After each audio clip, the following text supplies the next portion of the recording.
I'm ready. Good evening and welcome to the regular session of the Mayor and City Council of the City of College Park. Happy New Year. I'm Mayor Bianca Motley Broom. We have a full quorum this evening with council members Clay, Allen, Gay, and Karn. And welcome, Councilman Karn. And congratulations on your reelection, Councilman Gay. So I'm calling the meeting to order at 7:31 p.m. Our first item on the agenda is the Pledge of Allegiance. I pledge allegiance to the flag of the United States of America and to the republic for which it stands, one nation, under God, indivisible, with liberty and justice for all. Our invocation will be handled by Pastor Alexander this evening. Good evening and Happy New Year, Madam Mayor and Council. I pray that all is well with each and one of you tonight. May we pray, please. We come tonight, Father, in your name. We come tonight in this new year, praying for our city, College Park, and our state, and continue praying for this nation as a whole. I come tonight, Father, praying once again for wisdom and unity to be upon this governing body of this city, all its employees and its citizens. I pray tonight, Father, for our law enforcement, for our firefighters, and all the city employees that they protect and work in this city, and they may return home each night to their families. I pray, Father, as our city leaders go through tonight's agenda, that wisdom, compassion, and understanding will be upon each of them as they will make the right decision concerning this city. In Jesus' name, amen. Amen. Amen.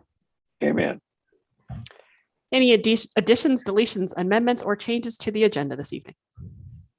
Yes, ma'am. We do have an addition.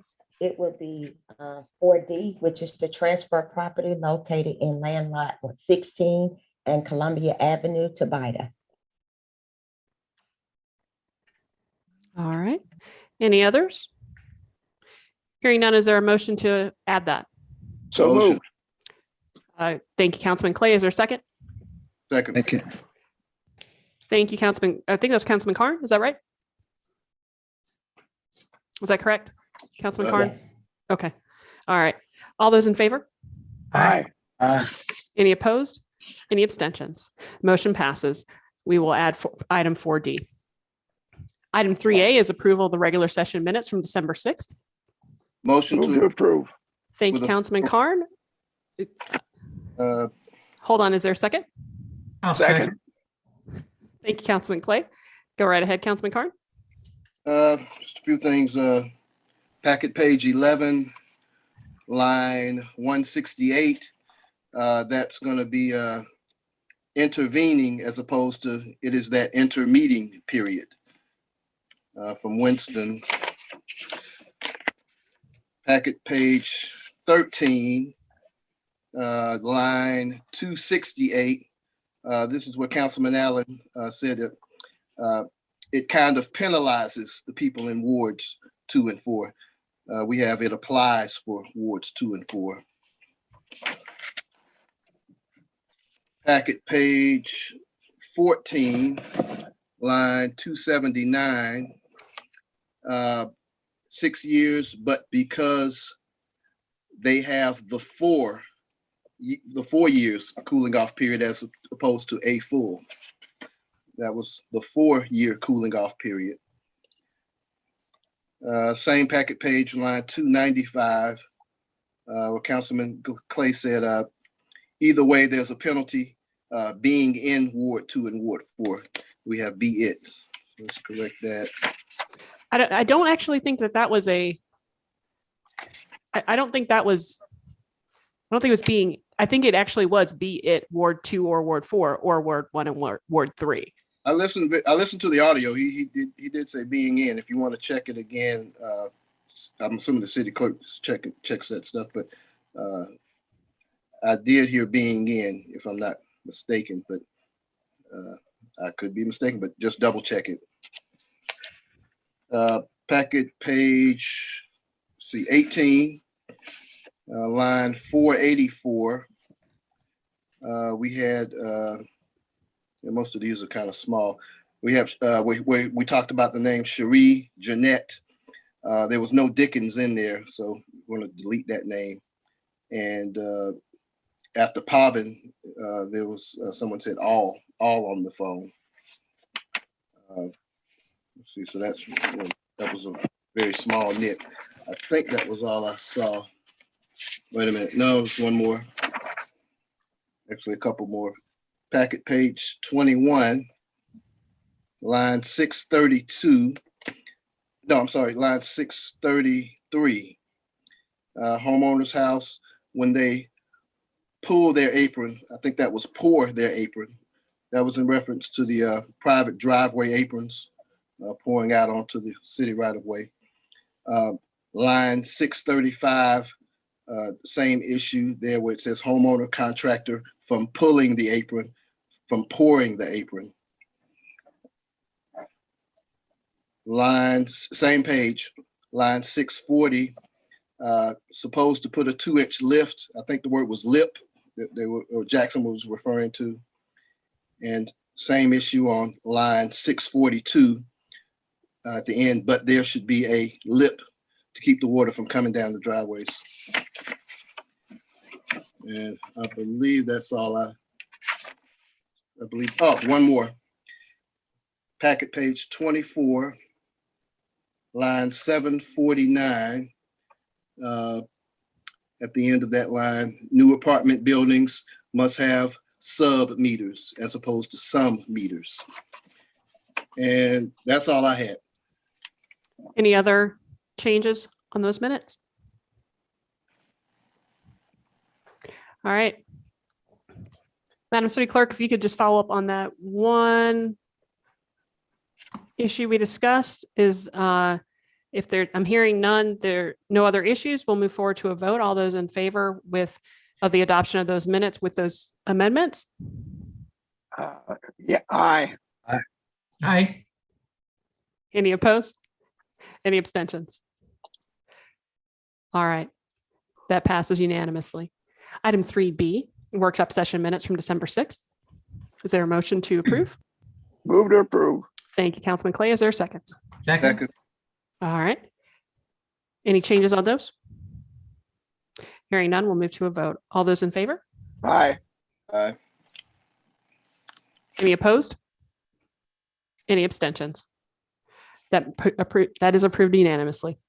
Item 3C, the minutes from the special called meeting on December 16th. Is there a motion to approve?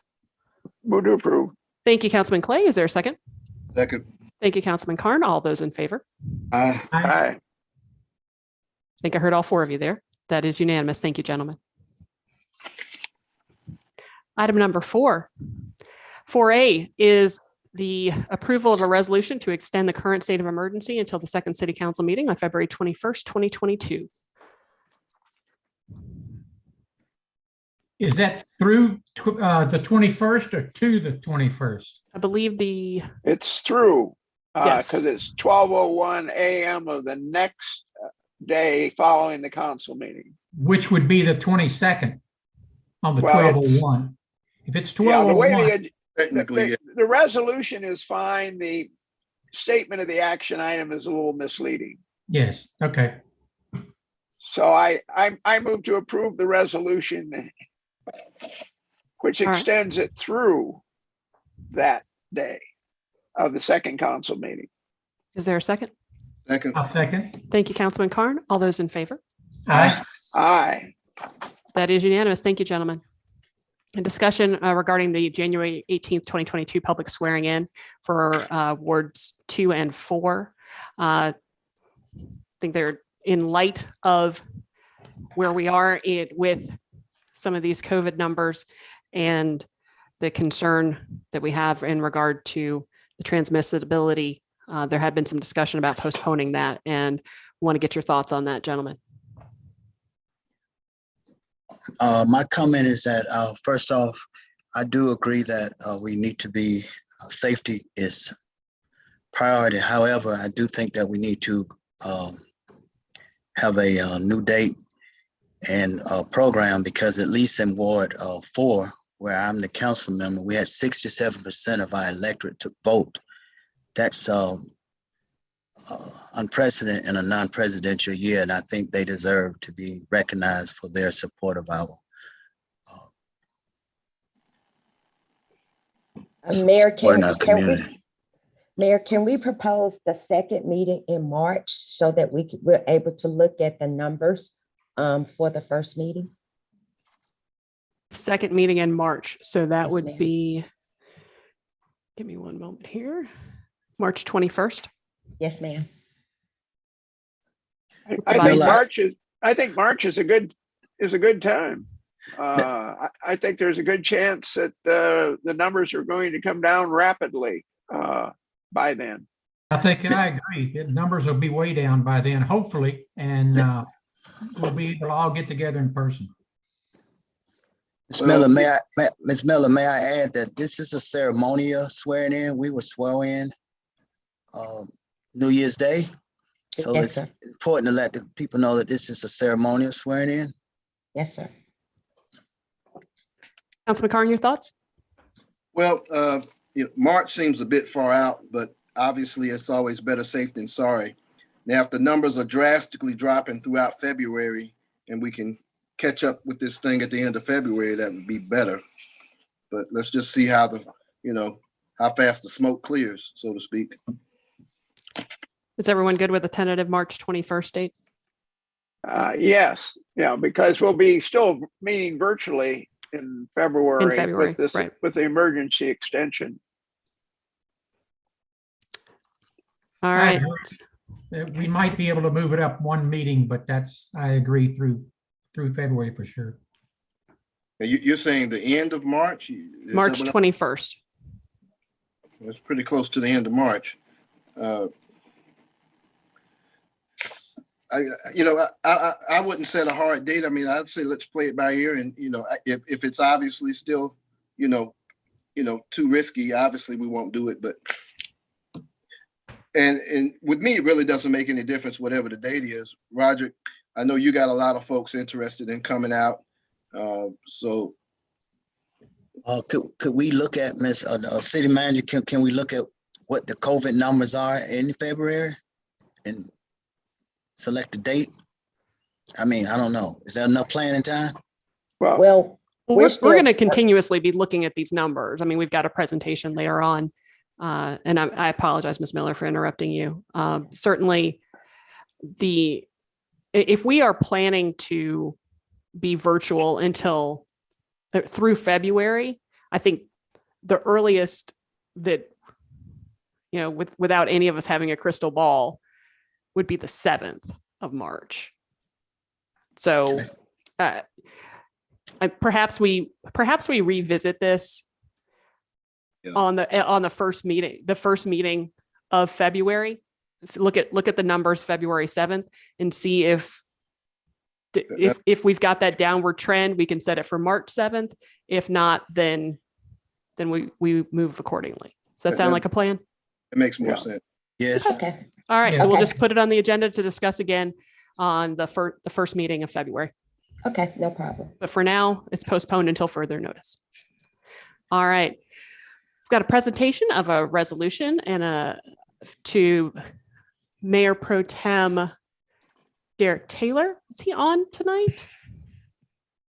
He was coming back from out of town, so he didn't know if he would make it on. Okay. But he wanted me to let you know he appreciated it, so I didn't know if he would make it on. All right. Well, let me go ahead and read it for everyone. Give me one moment. My computer's working a little slowly.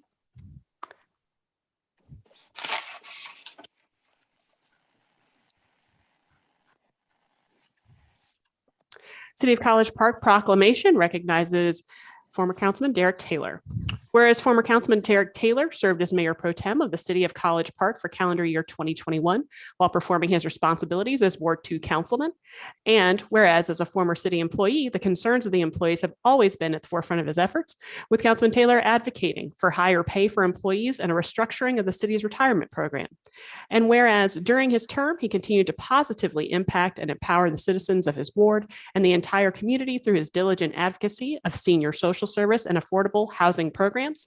And whereas, as Mayor Pro Tem, Councilman Derek Taylor consistently placed the needs of College Park and its citizens in the highest priority. Now, therefore, be it proclaimed that the Mayor and City Council of the City of College Park recognizes former Councilman Derek Taylor, proclaimed this 4th day of January, 2022.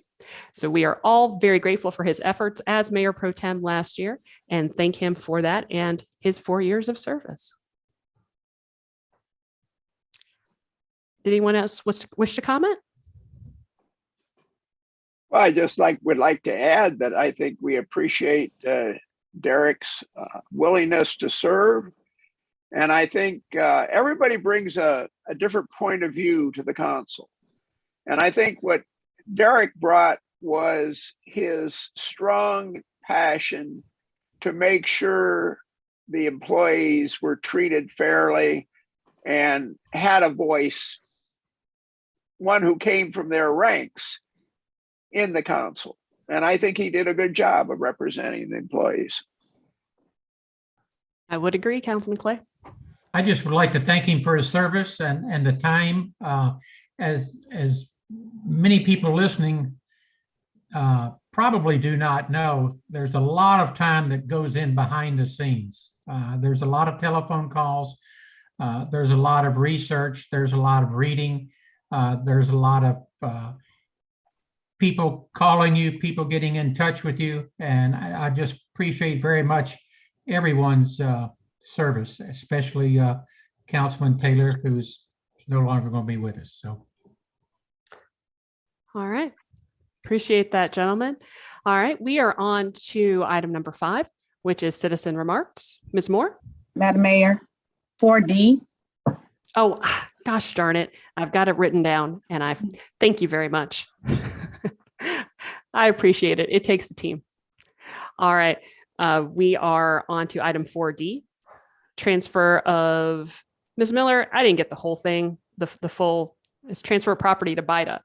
But the specifics of that item.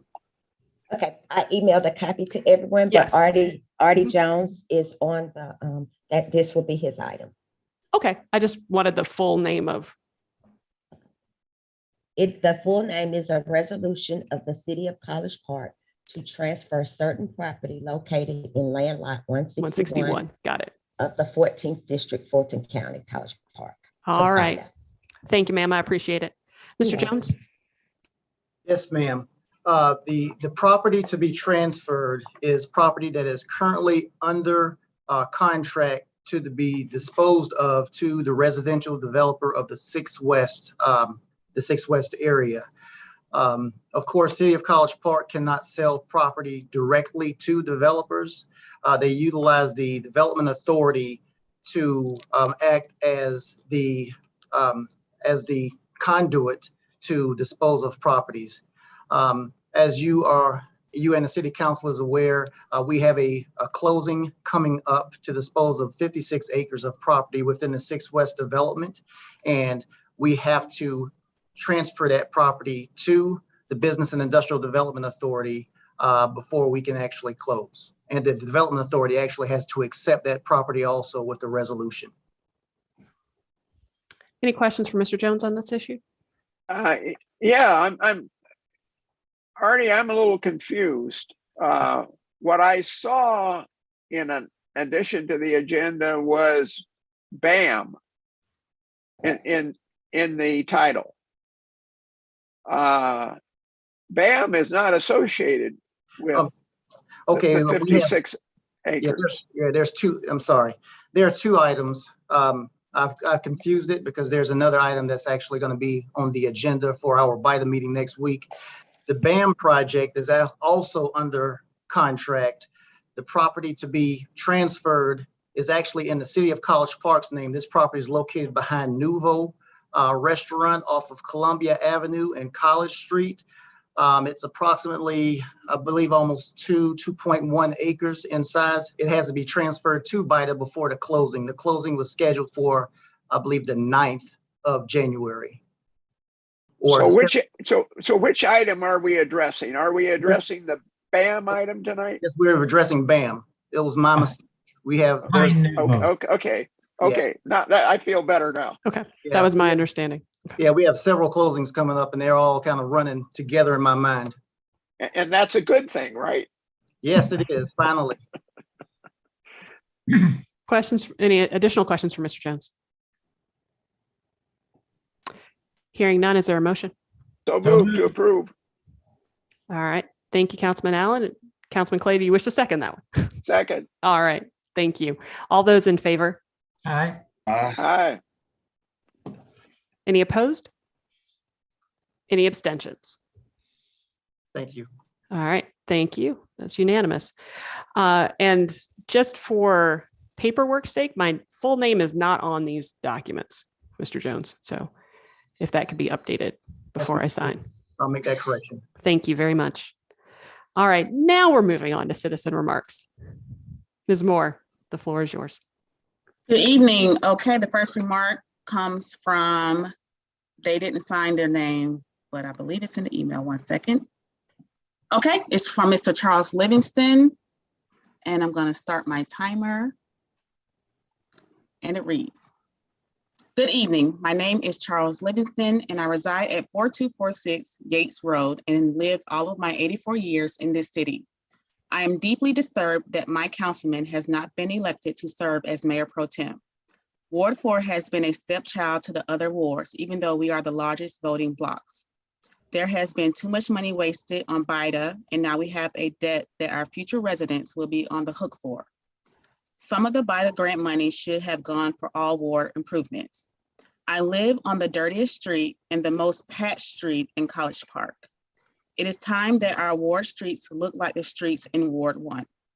I remember the time when College Park was a very conservative city and have had great services for its citizens. I voted for the new mayor, hoping we would see the end of political drama in College Park. Okay, and the next comment.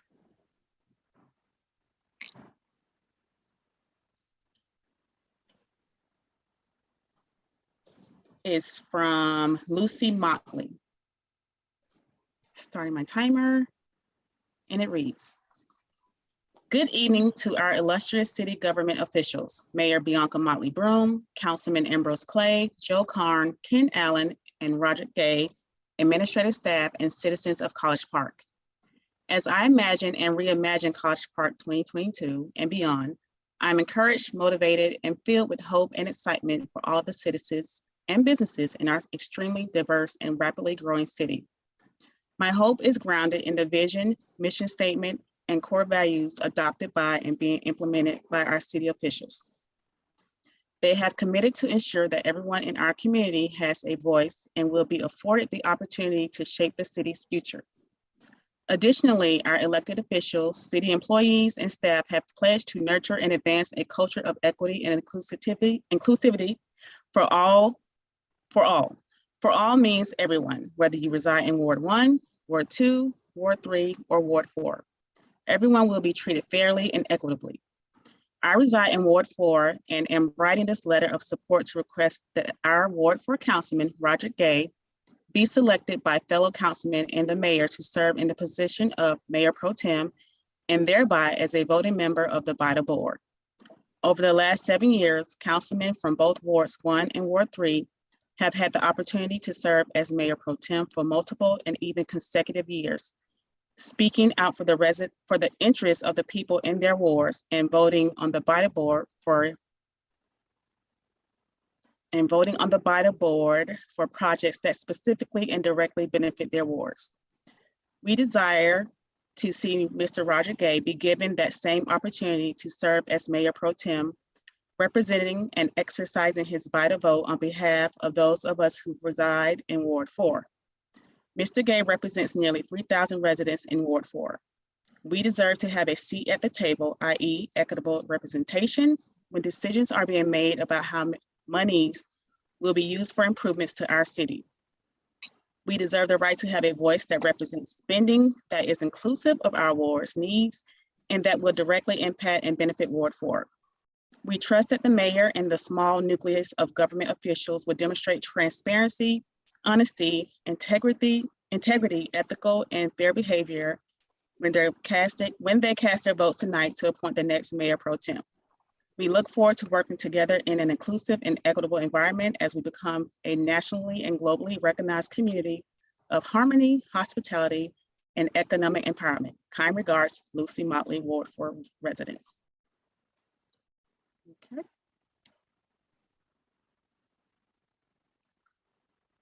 The next comment is from Lawrence Buford, and it reads, as a concerned citizen of Ward 4, I have lived in this ward for 35 years. I am a homeowner and I have watched the growth of our community, and it is sad compared to other wards surrounding us. We are fortunate to have a councilman with bright ideas and a strong will to enhance our community. Now I'm learning that our councilman is not at the table, nor any else from his ward, Mayor Pro Tem. Why is this? If this is true, I think the city of College Park needs to get its act together and let each ward have its fair share at the table. Stay safe. Okay. The next comment is from James Arnold, and it reads, I, James L. Arnold, have been a resident of College Park since 1975. I have lived on Fredericksburg Drive for 46 years. I'm concerned about equity and inclusion for Ward 4. I'm also concerned about our ability to have access to the mayor and other elected officials who represent us. Ward 4 should have an equal representation in the body of appointees and the mayor pro tem. Also, many of the streets need to be paved. We also need sidewalks. Sincerely, James L. Arnold. Okay. The next comment is from Mary Arnold, and it reads, I, Mary A. Arnold, have been a citizen of College Park since 1975. I have lived in Ward 4 for 46 years. I love my city as well as Ward 4. I appreciate the support, all the hard work that the elected officials of Ward 4 have done and are doing. Consequently, I think that Ward 4 deserves equity and inclusion. Ward 4 should have representation on the mayor pro tem team. Since this is a rotation process, I think 2022 is our time. Thank you for your time, consideration, and cooperation. Yours truly, Mary A. Arnold.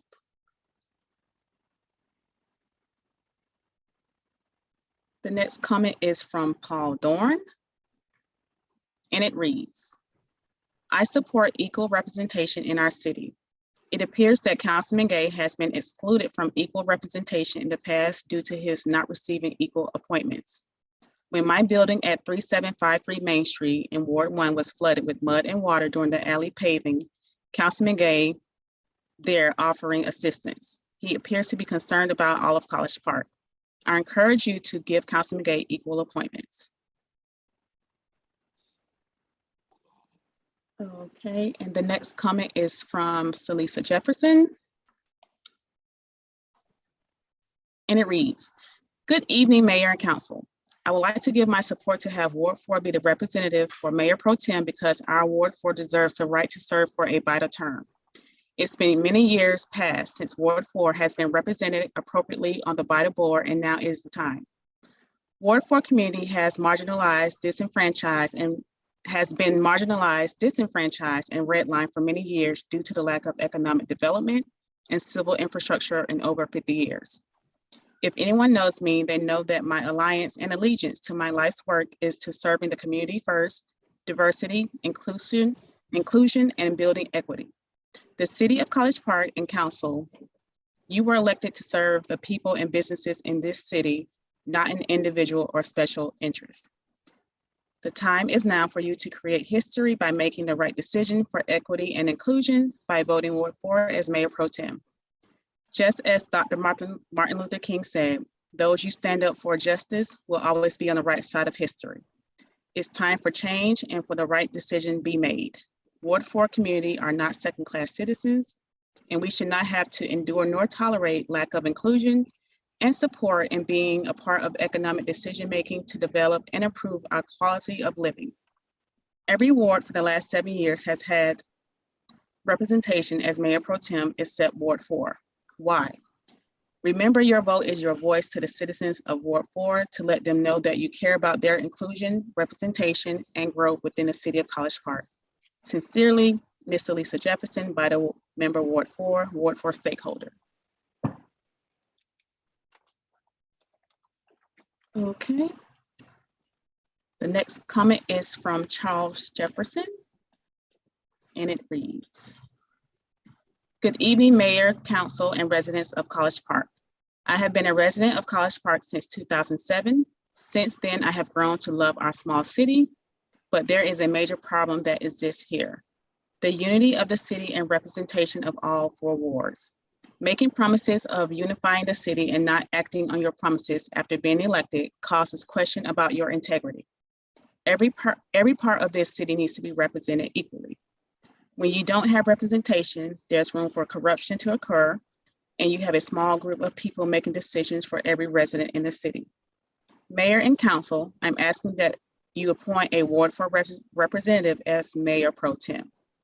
The reason for this is that Ward 4 in the last 7 has not had a representative as Mayor Pro Tem, and I believe that Mayor and Council should adopt a bylaw to have a rotation of Mayor Pro Tem on a yearly basis so that every ward is represented equally.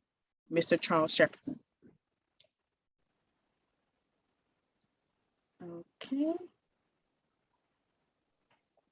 The next comment is from Ms. Jessie Phillips, and it reads, my name is Ms. Jessie L. Phillips, and I'm a resident of Ward 4. I received this email from Councilman Gay today, and I have already shared it with Council. I don't know what the reason that Councilman Gay has not served as Mayor Pro Tem, but I agree with it. Councilman Gay had humiliated and falsified information on the VITA board and its members too long. If he is appointed Mayor Pro Tem, he will also be on the VITA board, which is what he really wants. Appointing Councilman Gay Mayor Pro Tem will wreak havoc on the VITA board and be detrimental to the progress of the city.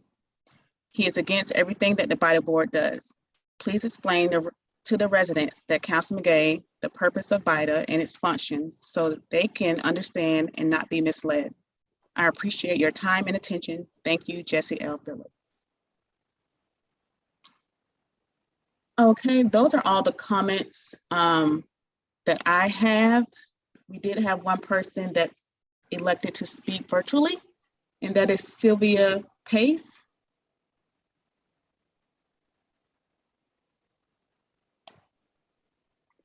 All right. Is Ms. Pace on the line? I'm sorry, Madam Mayor. She did say she would not be able to attend the meeting, so read her comment into the record. 1 second. Oh, I'm sorry. My apologies. 1 second.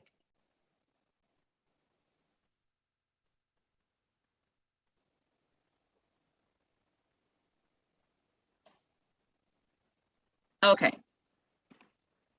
So this is from Sylvia Pace, and it reads, thank you for your time this evening. The temporary speed bumps in front of my house and around the neighborhood are not working and are not a speed deterrent at all. They are a hazard. Cars are swerving through the openings against oncoming traffic.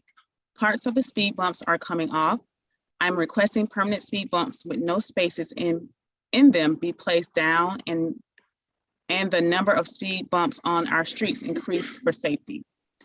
Emergency vehicles, buses, and police cars can cross them just fine and are doing so around the country and Atlanta. The previous justification that emergency vehicles, buses, and police cannot traverse them is simply incorrect. Please increase the number and replace them with permanent ones. In addition, Rugby Avenue currently only has 2 speed bumps and it's a 2-mile long. To truly deter the speed of traffic, we need 4 to 6. In Columbus, Ohio, where I'm from, for every 2 miles, there are 6 speed bumps and the speeding is cut down significantly. Please, let's fix this and let me know how I can help. Finally, a significant challenge is on Atlanta Avenue. Speed bumps have been needed there for years. Cars speed up the street and pedestrians are not safe. Let's keep College Park safe. I would move to partner with you to help get this done. Thank you for your time this evening, Sylvia Pace. Okay, and the last comment is a virtual comment from Trail Parham. Mr. Hicks, if you see a Trail Parham, they would like to speak virtually. Yes, I do. Let me send this person a message to unmute their mic and they can talk.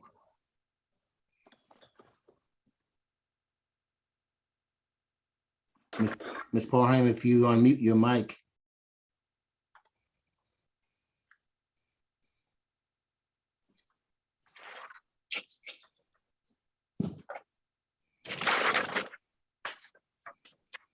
Okay, Madam City Clerk, I sent her messages to unmute. She has the floor.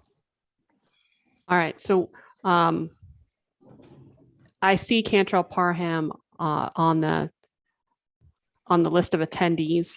And what I'll do is I'll go ahead and at this time, while we're working on that audio issue, if there's anyone else who wishes to speak, who has not signed up or sent in a comment prior to 7 p.m., you have the opportunity to speak for 1 minute. And if you want to do that, you can go ahead and click the raise hand button. Ms. Moore, can you let people know what they need to do to log on if they'd like to speak? Yes, ma'am. They can head over to www.collegeparkga.com. At the top of the webpage, in the green, click on Government. Scroll down to Council Meetings. In the middle of that page, you're going to click the link for this meeting. Once you're in this meeting, you will raise your hand to be acknowledged. Thank you very much. Mhm. If there's anyone who would like to speak, you can click the raise hand button, speak for 1 minute. And we are still waiting on Cantrell Parham to unmute.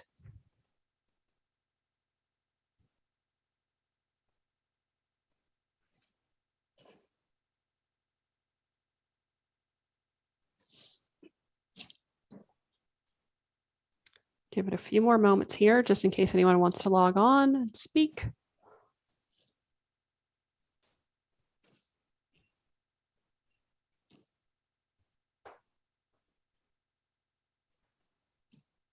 And Cantrell Parham, if you wish to speak, if I can see that you're muted. You have 3 minutes if you want to go ahead and unmute. Madam Mayor, I've tagged him about 5 times thus far. Okay. All right. And I don't see anyone else who's logged on who wishes to speak. So at this time, we will go ahead and move forward with the rest of the agenda. Item 6A is appointment of Mayor Pro Tem for 2022, the member for Post 6 BIDA. Are there any nominations? May I have a motion to make with comments? Okay. So at this time, I would like to nominate myself, Councilmember Roderick Gay, for Mayor Pro Tem for 2022. And as you can hear from the few public comments, I don't know of any reason why there would be any opposition without impunity, because it just is obvious that it's the right thing to do. Is there a second?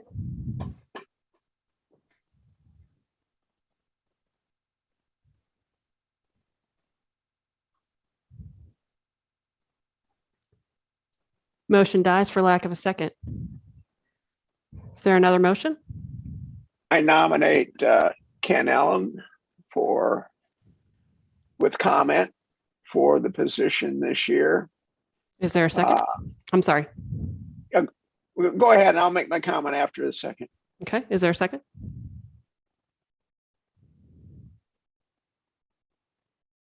He's muted. Oh, I'm sorry. I will second myself and serve. Okay. Councilman Clay?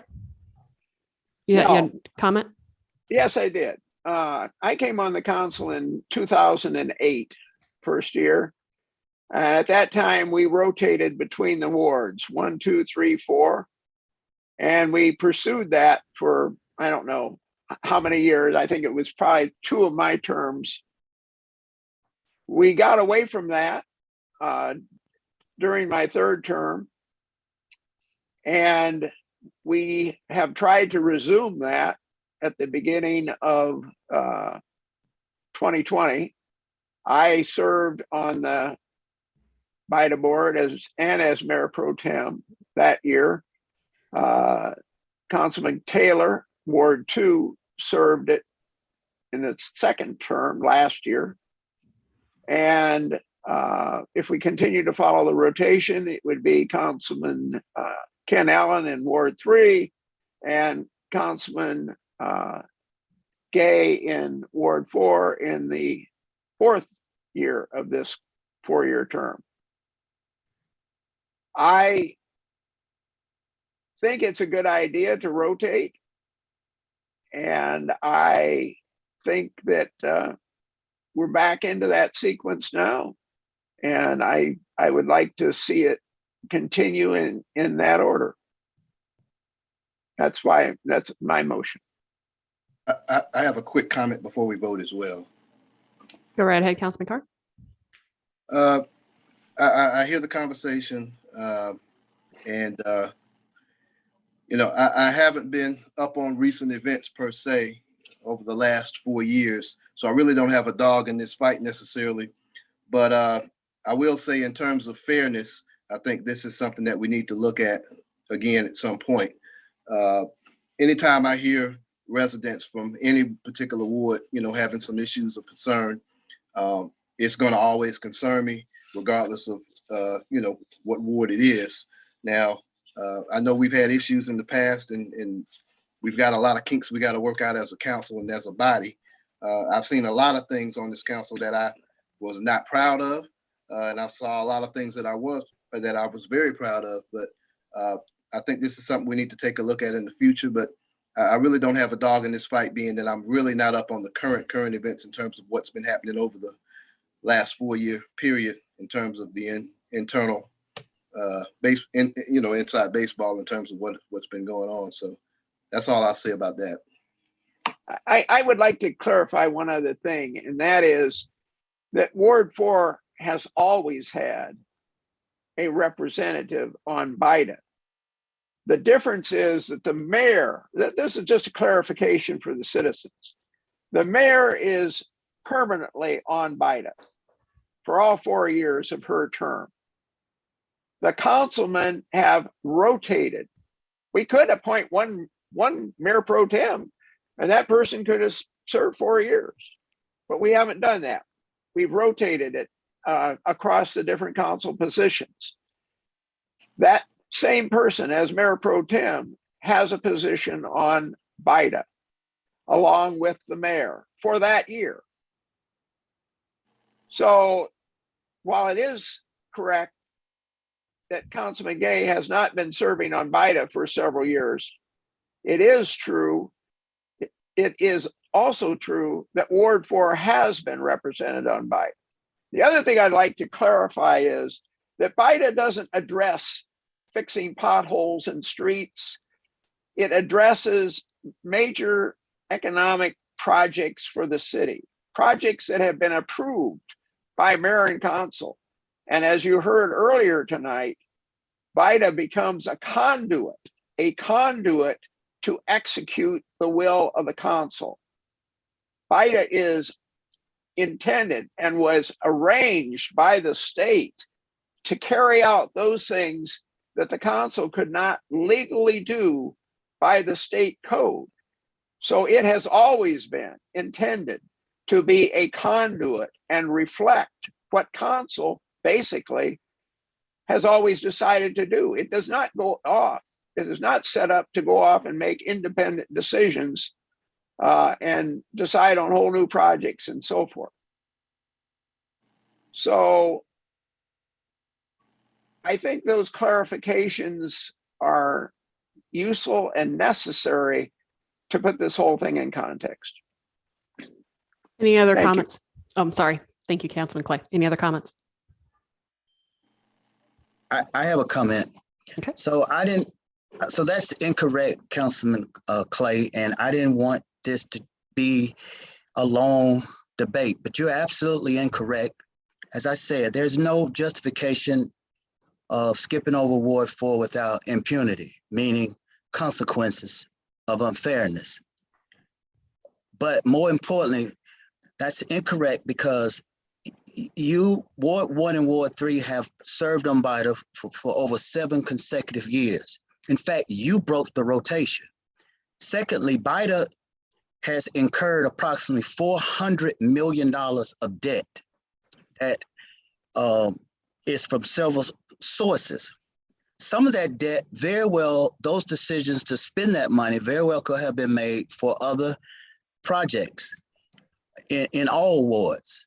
What I encourage citizens to do is to fact check myself and fact check you and get involved and learn the facts and participate. Before I started council meeting tonight, as I was telling someone, I prayed as I always do in my office.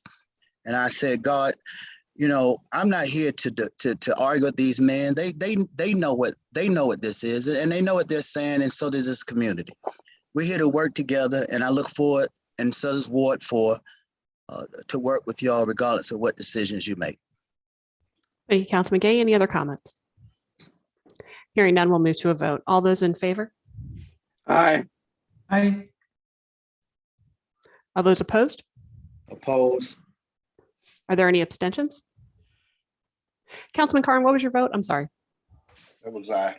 Okay, so that is council members Carn, Clay, and Allen in favor. Councilman Gay opposed. The motion to appoint Councilman Allen as Mayor Pro Tem for 2022 passes. Item 6B is the appointment of 3 city council members to the 2022 Pension Board. I believe,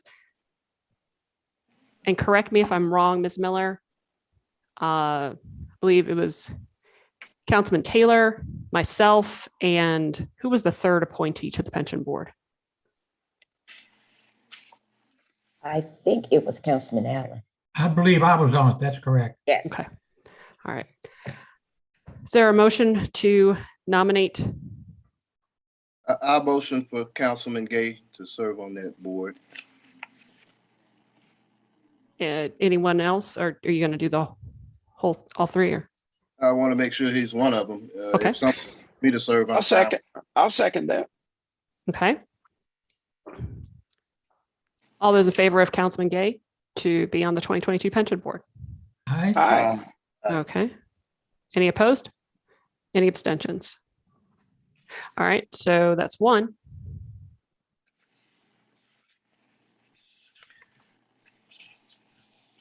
I mean, I've served plenty of years. If you need another body, you know. I mean, we need to, are we just swapping out? Are we keeping Councilman Allen and myself, or are we doing a wholesale switch? It's up to the body. I see no reason not to keep you on, Mayor. I think that's an important role for the mayor to be on the pension board. And I will. I do not want to be on the pension board for obvious reasons. Then I will nominate Councilman Carnes to be on the pension board. I'm fine with you taking it, Ken. He's already on. I'm already on mine. We're already, yeah, there you go. Councilman Allen's already on BIDA. Councilman Allen, you made the motion to nominate Councilman Carn. Is there a second? Second. Thank you, Councilman Clay. All those in favor? Aye. All right, that is unanimous. We need a third. I'm happy to serve. I'll nominate the mayor then. I already spoke my piece. Okay, is there a second? Second. Thank you, Councilman Carn. All those in favor? Aye. Aye. All right, thank you, gentlemen. That was unanimous. Appointment to the Clayton County Municipal Association's Board of Directors. Councilman Allen served in this capacity last year. I think it is typically the Ward 3 council member. Is there a motion? Yeah, I nominate Ken Allen. Is there a second? Thank you, Councilman Carn. All those in favor? Aye.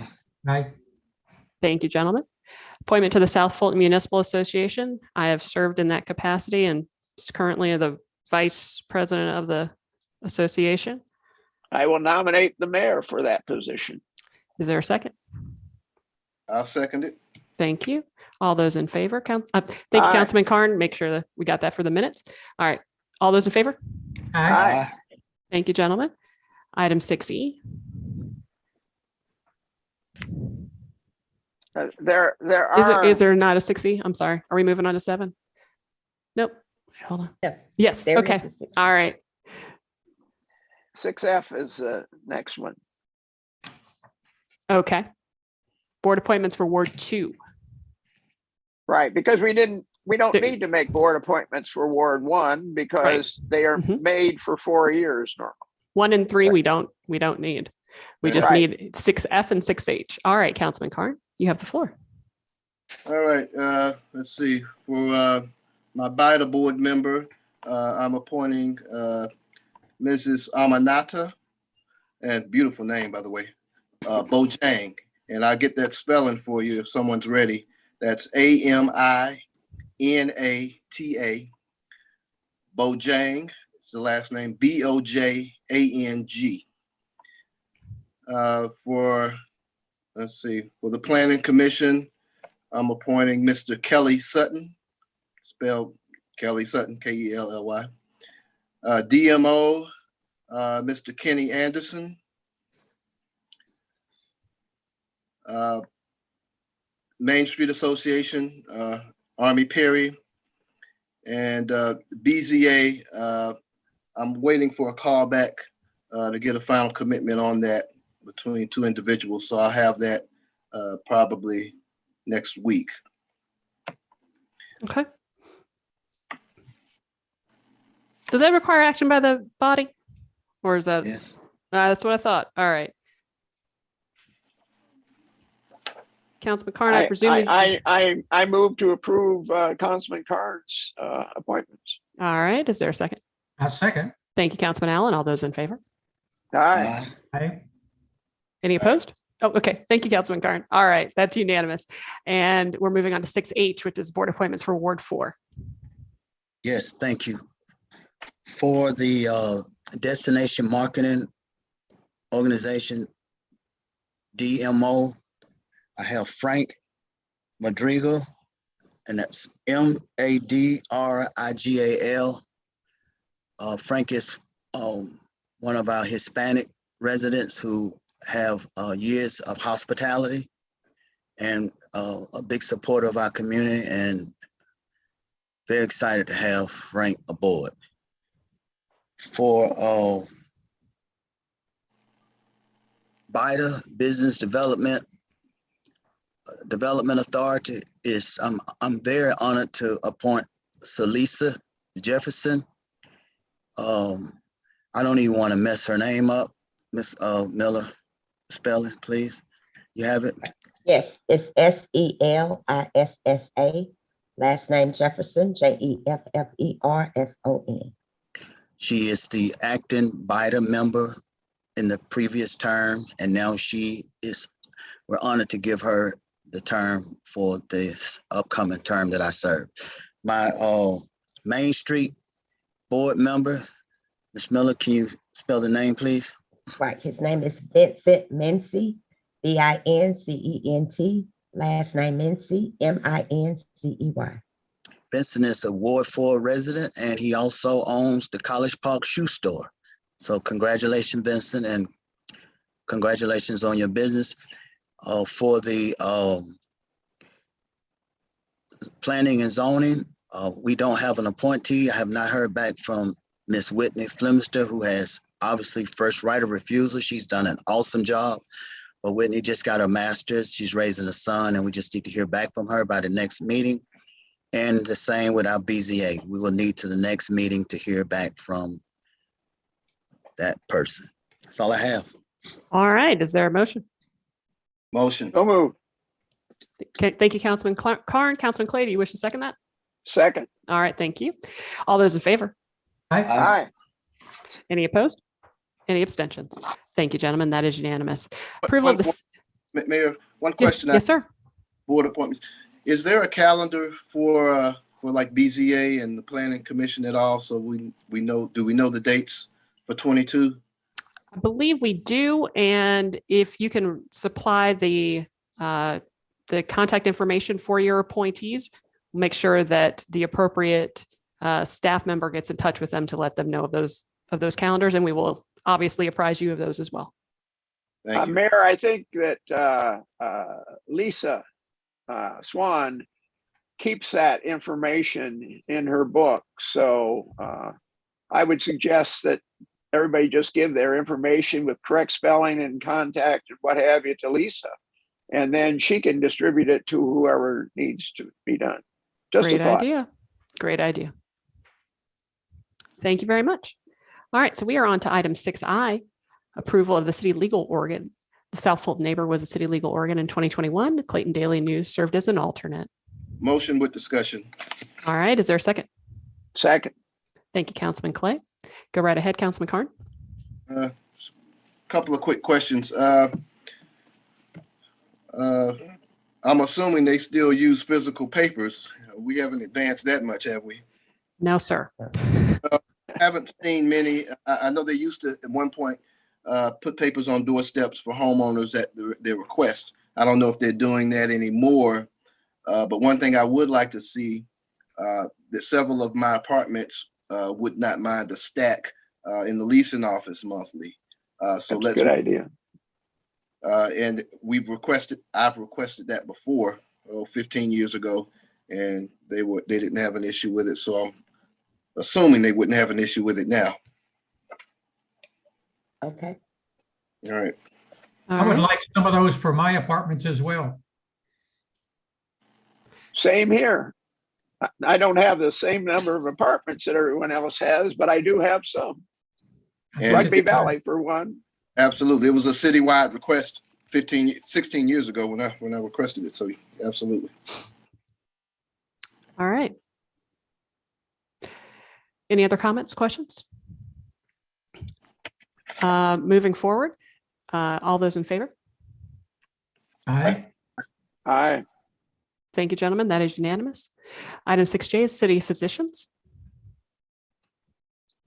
I had some questions on those, Mayor, and I didn't see an answer on my heads up. Okay. Is the list the same as last year? I believe it is. Is it not? I was. It is, and she did answer your heads up. I don't know how you all missed it, but yes, the everything is the same. I think Ms. Gilbert is on the Zoom. Okay, I move to approve then. Okay. Is there a second? Second. All right. Thank you, Councilman Allen. All those in favor? Aye. Aye. Thank you, gentlemen. That is unanimous. For the official bank depository, SunTrust Truist was approved as the official bank depository for calendar year 2021. Ms. Floyd Bradley has provided us with a memorandum in regard to our balances. Motion with discussion. All right. Is there a second? A second, and also discussion. We're going to have double discussion. All right. Thank you. Go right ahead, Councilman Gay. Mayor, at the beginning of the last year, we voted as a body to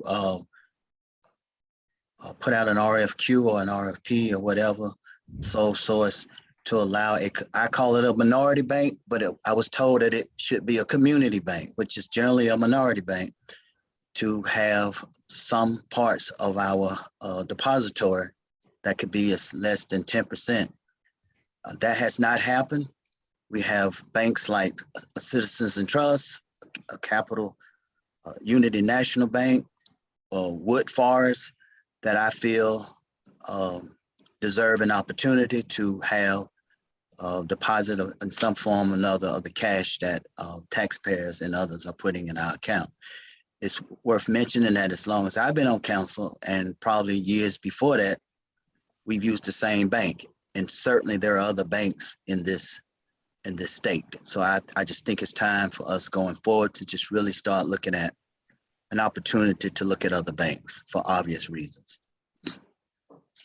Thank you, Councilman Clay.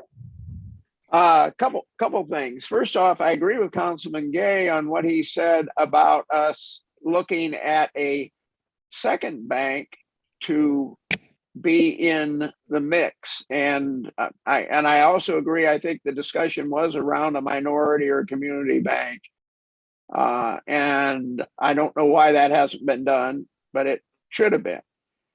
Second thing is that I think SunTrust has merited being, or now it's Truist, and that was an error in the memo of transmittal that part of it said SunTrust, and it's really Truist Bank. I think they have accomplished the full name change. SunTrust provides services for us in response to us providing or using them for their for our deposits and what have you. And one of those services, correct me if I'm wrong, Althea, is the lockbox facility. So it's not like SunTrust is just reaping the advantage of having our money there and paying some degree of interest on it, but they also provide other services that benefit us significantly. The move to the lockbox facility was a really good move. At one time, we sent the utility bills back to customer service, as I recall. And with the Postal Service the way it is, Lord only knows how long some of those took to get back. So having them always go to a lockbox, and that lockbox automatically got entered into the account for the city and on utility collections, I see that as a real benefit. And I like that aspect of having SunTrust on there, or now Truist as it's called. All right. One Any quick other? comment. Go right ahead. I agree with you, Ambrose, and I remember when we switched to the lockbox, I was one of the main drivers to move from Bank of America to SunTrust, which prompted the building of the SunTrust location on Main Street. But I would like to see some of our money deposited into a minority-owned bank. Absolutely. Percentage. I think more than 10%. You know, if we do 20% would be great. Obviously, same as any other bank, same thresholds, FDIC and the whole gamut. But I think that would send a good signal to the entire community. We did something similar in Fulton County and deposited a significant amount of money into minority-owned banks there. So I think it's a good idea, and let's make sure we go through the process to make sure we do it this time. If it was started and initiated and kind of fizzled out or whatever had happened.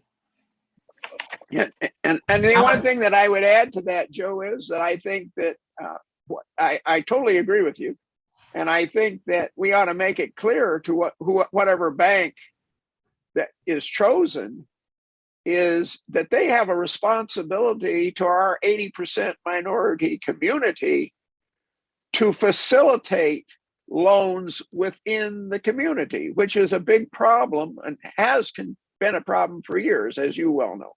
Absolutely. That's why it needs to be a significant percentage. So I'll go along with that as well. I think it's something that we have needed to do, and I voted for it last year, and I think we need to do it again this year. We need to make sure that it happens this year. Well, if everyone, Gentlemen, hold on. We need I think it may have fizzled because of a lack of timetable. So why don't we? I mean, if we want to talk Mayor? about, yes, ma'am. Althea for Lord Bradley. I just want to remind the council, around this time last year, actually in 2020, we had about $17 million in investments, and I had to liquidate those funds because cash flow and COVID hit, and those the revenue ran low. So we had to liquidate those funds in order to make debt service. And thankfully, SunTrust refinanced over $40 million of our debt in order to delay some of those debt service, which basically helped us with the cash flow to the tune of at least $13 million for the full fiscal year. Because if that wasn't the case, I would be $10 million short in cash right now, which those $10 million would have been due in September. So I just wanted to remind everyone that at one point we did have $17 million, and the goal was to move some of those funds over. But once COVID hit, those plans changed, and I had to liquidate those funds. But definitely this year we'll look into it, and I'll get with Willis Moody, the purchasing coordinator, and get an RFP out. okay, well, And thank you for bringing that up, Althea, Yeah, it's a really good point. because I had forgotten that partnership with SunTrust. They have come through with us on a couple things with regard to refinancing and so forth. So they've been a true partner with the city. Councilman Carr, wait, hold on. I interrupted Councilman Carr, and I'm sorry, Councilman Gay, but I'll get to you right after Councilman Carr. Okay. I was just saying, I would like to see a 25% commitment. I don't know if we can get there, but I'd like us to commit to that goal. If we can get close, that would be great, just so that we're on the record for that if there's no objections to that ballpark number. And the only thing I would add to that, Joe, is that if we're going to do that, then I even more strongly emphasize that they need to be a partner, whoever is picked, as much as Sun Trust has been a partner with the city in a different way through loans to minority businesses, et cetera, et cetera.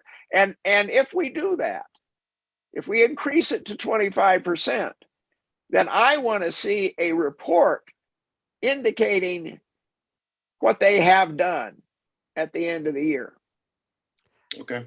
I'd like to see I'd like to have a better understanding of the ramifications of it. I wholeheartedly agree with the sentiment, and I agree with everything that everyone said. If we make that commitment, what does that mean in terms of return on investment, all those other things? I just want a better understanding before we commit to a number. Right. It's the goal, right?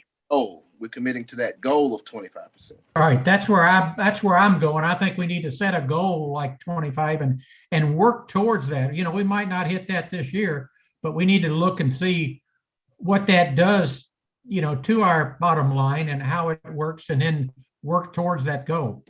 Yeah, well, we set the goal, and finance's job and the city's manager's job is to figure out how to get us to that goal. And that's why we let the professionals handle that.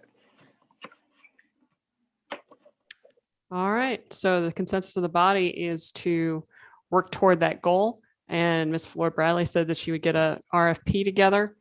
We do have a motion and a second on the floor at this time. Well, it's a modified motion and second at this point. I want that in the record. So let's be clear about your motion. Go right ahead. Well, I didn't initiate the first motion. Well, I initiated the motion. Okay, I'm sorry. The motion was that we use this, we continue with the official bank depository as Truist for 2022, and we create a depository goal of at least 20% and issue an RFP 5%. to, sir? 25% through an RFP, and we have clarity on how that will work out. Is there a second for that? Second. All right. Yeah. Okay. I'll All second. right. You got Councilman Karn. Thank you. All right. Any other comments? Hearing none, we'll move to a vote. All those in favor? Aye. Aye. Thank you, gentlemen. That was all four of you. That is unanimous. Item 7A is a COVID-19 update. Chief Elmore, are you going to be taking this one?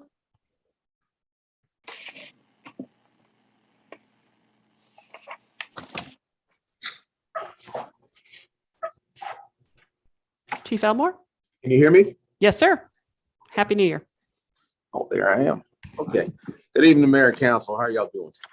Doing well, thanks. Good. This evening, I have with me Dr. Elijah Robertson, our medical director, and also our EMS division chief, Ron Taylor, who will all be assisting in providing you with some information regarding COVID. We will start with Dr. Robinson. I know he's on. And Dr. Robinson. Good evening, everyone, Mayor and Council. Thank you for having me. I will just make my session just very brief, and just the understanding of COVID-19 in the state of Georgia, as well as the Metro Atlanta area. Understanding that Omicron is the dominant form or variant of COVID-19, as we know, and we've had pretty much a significant spike in COVID cases, actually the largest spike that we've had since the pandemic started. As you already know, probably over the New Year's holiday, we've had about 19,000 cases in one day in the Metro Atlanta area. Things that we do know that is very, very contagious, just as contagious as measles. However, the same things still apply to COVID-19. Still continue to wear your mask, still try to practice social distancing, and then vaccinations if possible. Those things have been proven to be beneficial even in the face of Omicron. And the big significant factor is having your booster shot. With that said, I'll pass it to Chief Elmore if there are no questions. Yes. So Bill, if you would go to the first slide or the second slide. Yes.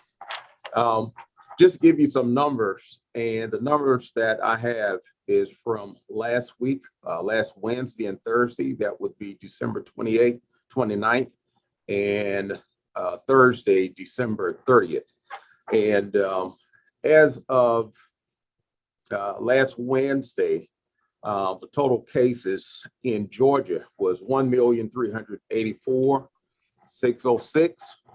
And in 1 day's time, it increased, the cases increased about 17,877.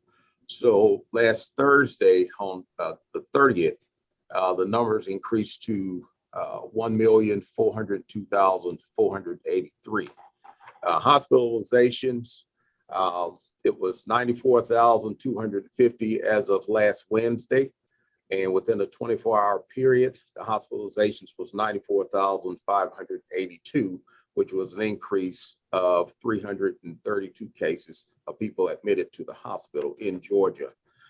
In Fulton County on last Wednesday, the total case count was 131,934. And within the 24-hour period to Thursday, it increased to 134,495, which was about a 2,500 increase as far as cases. Hospitalizations, as of Wednesday, it was 8,279. And within the 24-hour period, it increased to 8,344, which was an increase of 65. So as Dr. Robinson said, this variant, it's increasing drastically. And as of last week and a half, the city had a total of 51 employees that had either was exposed to COVID or tested positive for COVID. And that's 51 employees with one hospitalization. At this point, I do not know how many have returned to work, but since we are working remotely, I think that is helping drastically. One of our recommendations, or just going down some recommendations during this time, as Dr. Robinson mentioned, is wearing of masks in common areas. And if you're working in the office where you're working in cubicles and in groups, we're urging everyone to continue to wear the mask. Have to continue to daily clean, morning, afternoon, and late evenings if you have to. Wipe down your desk, wipe down anything that you touch. If you go out and come in back inside of the building, make sure you wash your hands. That is one of the keys. We are recommending suspending face-to-face meetings, as you all discussed. And we talked about in-house training or in-house testing. Fire department is offering in-house testing. It was for public safety, for fire and police, but we're going to test all employees if they want to be tested. They would have to set up an appointment. Just give us a call at 404-766-8248, and we'll set you up with an appointment. And some of the directions we did, instead of having someone, if they're feeling ill, coming through the public safety building, we ask you to drive around to the rear of the fire station. We should have a door that's marked COVID testing, and we could get you in and out within 20 minutes, and hopefully you have your results. We also talked about implementing a progressive phase 2, and I do have Division Chief Ron Taylor on, who's going to discuss the phase where we should be going. Chief Elmore, I just want to make it abundantly clear that testing on Mondays and Wednesdays is for city employees only. It's for city employees only, yes. Yes. Thank you. We receive our supplies from Atlanta Fulton County Emergency Management Agency, and they only supply enough for the employees, for fire and police, but we could work our employees in also. You there, Division Chief? Mayor and Council. We can hear you, Chief. Okay, thank you. First of all, forgive me for my camera. I'm having trouble with my camera tonight. However, I'll be very brief. I'm just going to reiterate some of the phases that the emergency team has implemented to do remote operations. We implemented phase 1, 2, and 3 of remote operations. Currently, we are in phase 2, which we began a couple months ago. Now that we're seeing the spike in the COVID cases and the number of exposures and positive cases, we're moving into a more aggressive phase of phase number 2, which include, just like Chief Elmore said, employee testing on site, as well as we are issuing N95 masks to all employees, which is a better degree of facial protection. Our goal is to, each department, we will see if we can trim down the number of people in the building, do more aggressive cleaning.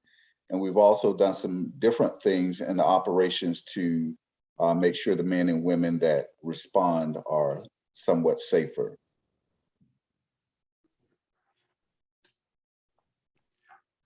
Any questions? Any questions from the bottom? I have a couple of questions, and I guess this is for Dr. Robinson, and perhaps you can help us. We hear a lot about it should be phasing out fairly quickly. I hear February, I hear January, I hear March. Is there any projection that you've got that you feel like things will start easing off and dropping back? To answer that question, right now there is no concrete data to suggest when it will start phasing out. I think the best prediction that we have is what's what's happening in South Africa. Once those numbers, drastically decrease, then we can probably have a prediction of how America would look. Okay, and my second question is, I keep hearing about a new variant in France called IHU. Can you tell us a little bit about that if you know anything about it? So it might be too early, I don't know. Yes, it's actually very too early. The only thing known is about 12 people have contracted a new variant called IHU. The World Health Organization is aware of it and the CDC is aware of it. They have not classified it yet as a variant of concern or a variant of interest yet. So it's still too early to say. Okay, thank you. Any other questions for our team? Yes, Mayor. Go right ahead. Simplistically, I'd like you to bounce this off you and see if you agree or where you don't agree. And I think it's more for Dr. Robinson, but it could be anybody. In my mind, this variant is so contagious that everybody's going to get it unless you're living in a cave somewhere. It doesn't matter whether you've had COVID before, the early version, the Delta version, or whatever, you will get Omicron, which is spreading very rapidly. The good news is that the symptomatic effects of it are contained in the upper respiratory system, apparently, and don't tend to affect the lungs as much as other variants and other organs as well as previously has happened. So in a way, so everybody should get vaccinated. The effect on you is going to depend on whether you've gotten vaccinated or not. You're going to get it. It's just a matter of how badly are you going to get it. So the good news is that it will spread so quickly that it will burn itself out more rapidly. And that's, I think, what we're seeing that trend in South Africa.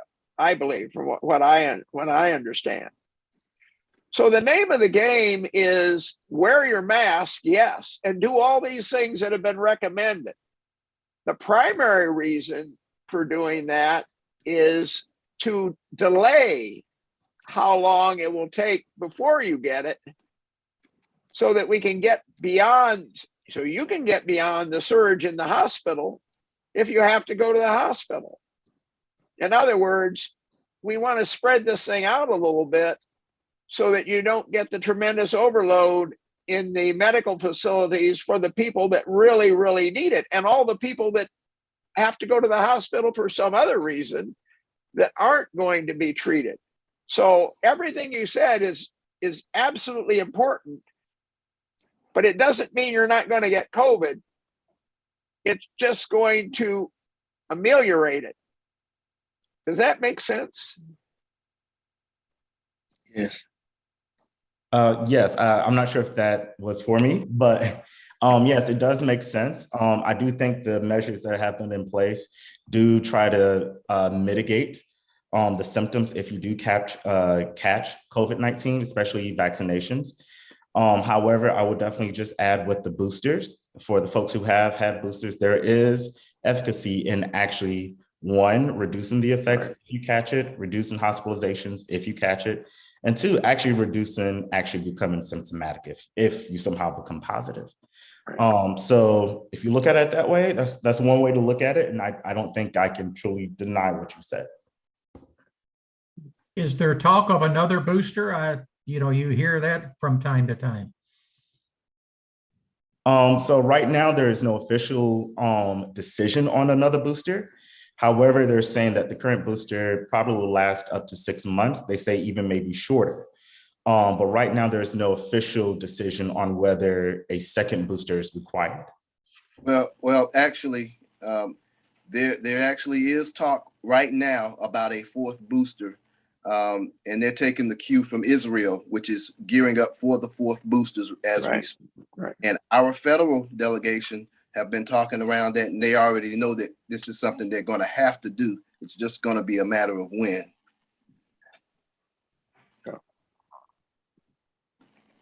Councilman Karn, I definitely agree with you. I haven't heard the official decision, but I definitely agree. It's not official yet, but I believe it's going to happen. Any other questions or comments? Gentlemen, appreciate your continued efforts to keep us apprised of this rapidly changing situation. And thank you for your time this evening.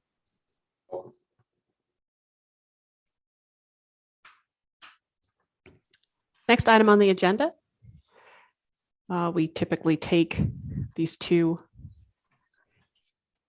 in tandem, item 7B and 7C, discussion and update on the top 10 delinquent utility customer and delinquent property taxpayers.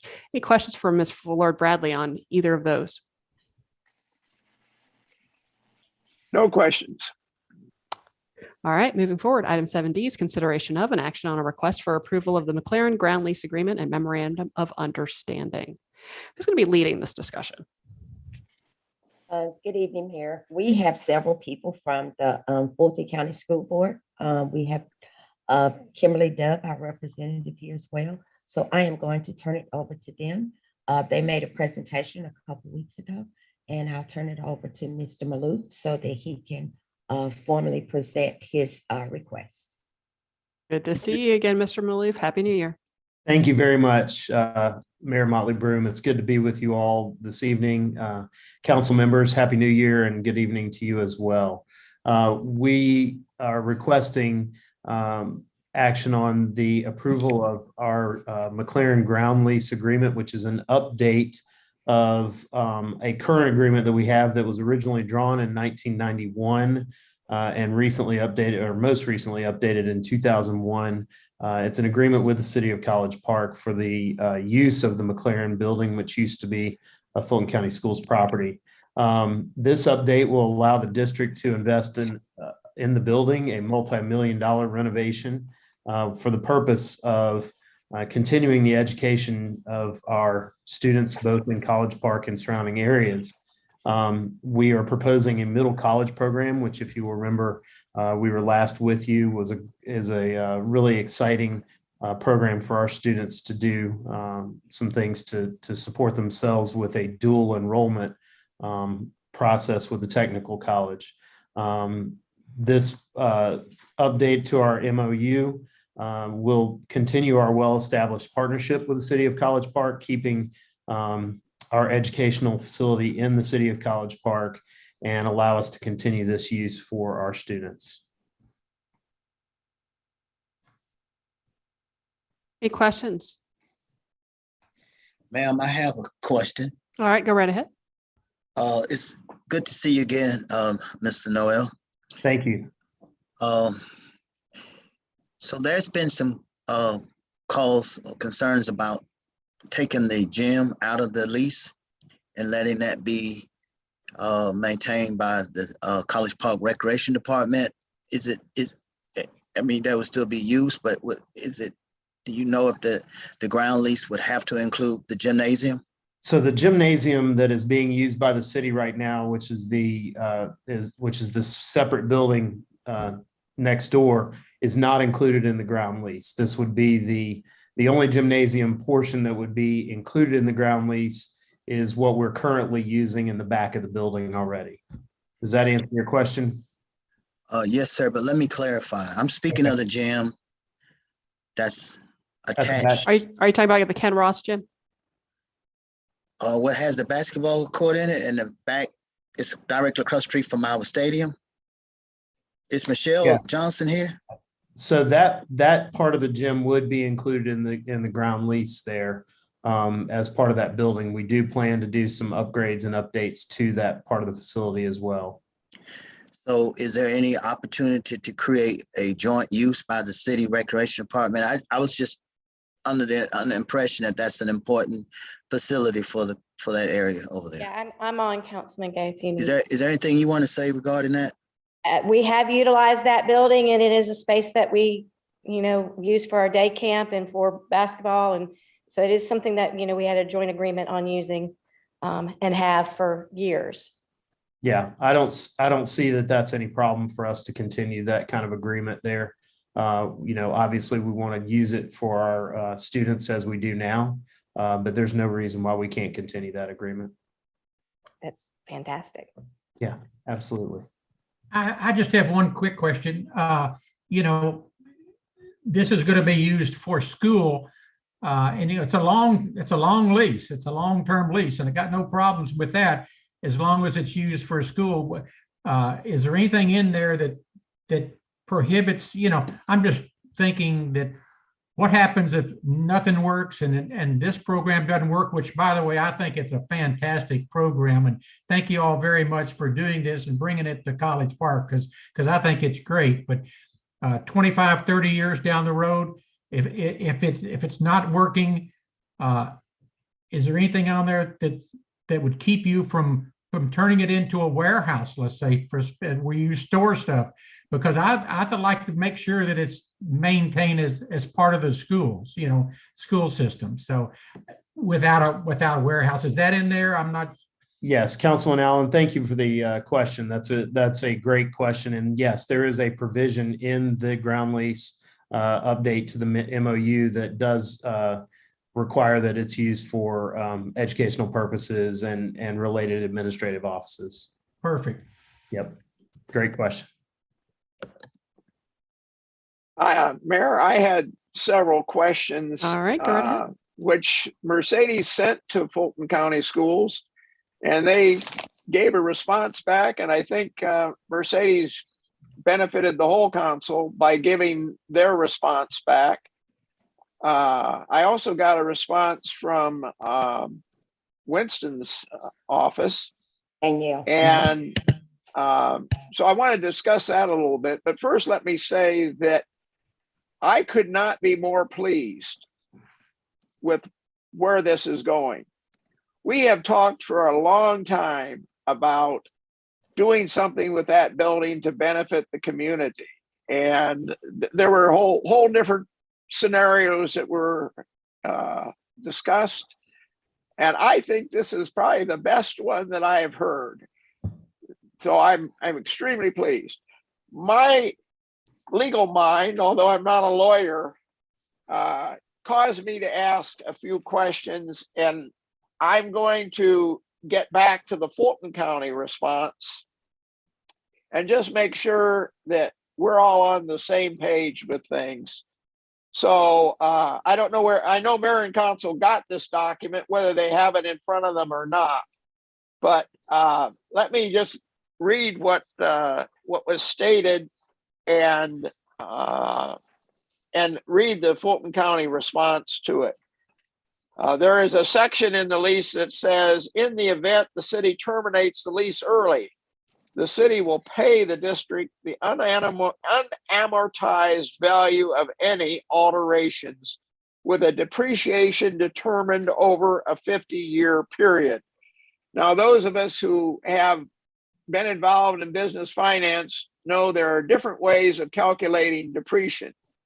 And in my mind, when I heard it, I assumed it would be straight line depreciation. So you would just amortize it, spread out over the remaining period of the 50 years so that everything will go to zero at 50 years. So if you put something in this year, let's say, it will decrease to 1/50th within 50 years. I mean, it will decrease to zero within 50. If you put in something 20 years from now, it will decrease to zero in 20 years. That's correct, right? That's correct. Okay. It doesn't say the method of depreciation in the contract. I know the response was, yeah, we all agreed on it. And I think it's obvious, but I asked Winston Denmark, our attorney, do you think it's necessary that we have that in the agreement, that is the depreciation method that is used, Winston? Yeah, necessary, interesting word. I think would be useful. I think it would answer the question. In my mind, whenever I see that, what it will be depreciated, my mind defaults to a straight line depreciation. However, there are other minds out there and other minds could see it differently. I think it could bring clarity to the situation if we just specify that it's a straight line depreciation. And I think that, I don't think that, well, we all agree on it anyway, because that's what everybody was thinking. So it just kind of make explicit which was already kind of implicitly agreed. We can certainly do that. Okay, good. The next one was with regard to insurance. And it stated in here that there's a requirement that the district maintain all risk insurance on the property through the term, naming the city as loss payee, and that the city maintain a CGL policy, naming the district as additional insured. So one is insuring, and the response came back that, well, one is insuring the ground lease and the other is insuring the actual building itself and the contents. The thing that occurred to me when I read my insurance policy, if I have two insurance policies on my house and I insured my house, let's say for $100,000 on each policy, and my house burns down, I don't get paid $200,000. The insurance, at least the way it says it in my policy, the insurance companies get together and they split it such that you end up with $100,000, but they each pay 50, let's say. I realize that these are different policies for different things, but I suspect that there are probably some areas of overlap.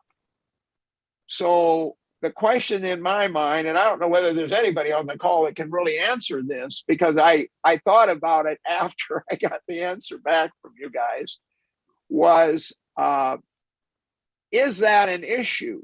In other words, the fact that we're both insuring it, is that a problem that we won't get as much as we think we're going to get if something happens? Does anybody know? Well, Councilman, we only want to be made whole.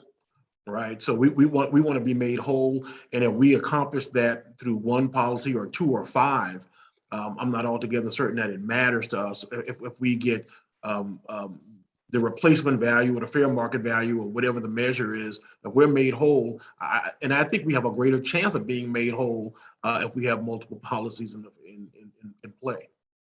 Okay, good. That's the answer I wanted to hear. Now let me ask the next question, which is, usually when we do contracts with people, we state the maximum amount of it or the minimum amount of insurance that is required on something. And what worries me, I won't be around. In fact, probably most people won't be around 30 years from now that are involved in this conversation. But as the building gets old, there'll be less incentive to put a significant investment in it. And at some point, will there be enough insurance to cover the later things that go into it when the rest of the building is, older and has a overall less value? In other words, I'm not being very clear, and I apologize. I'm not an insurance person. But what I'm worried about is a situation where we have a building that is gutted by fire.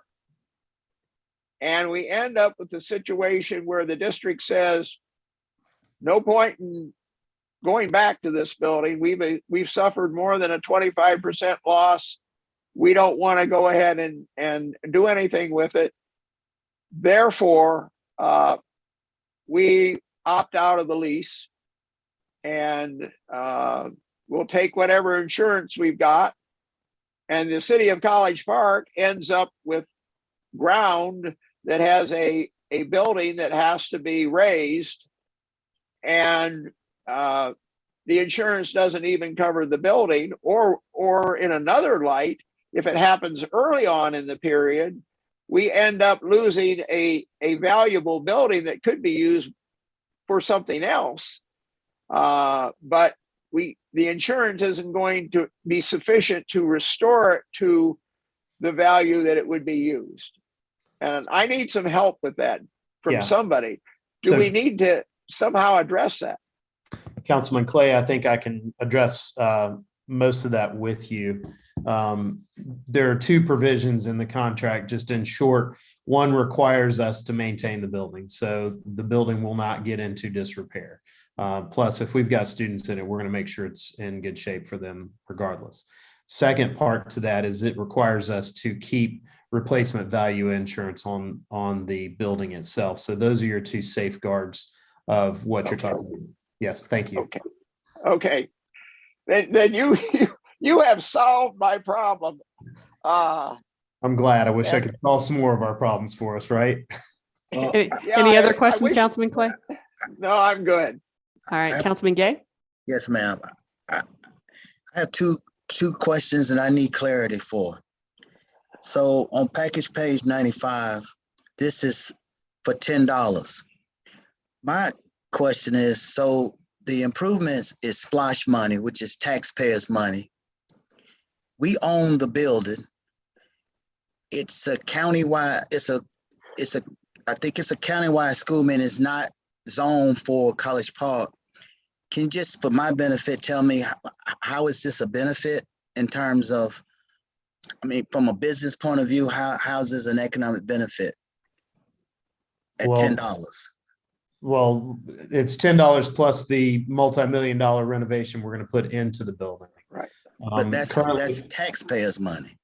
That's not the Fulton Board of Education money. That's splash money. Okay.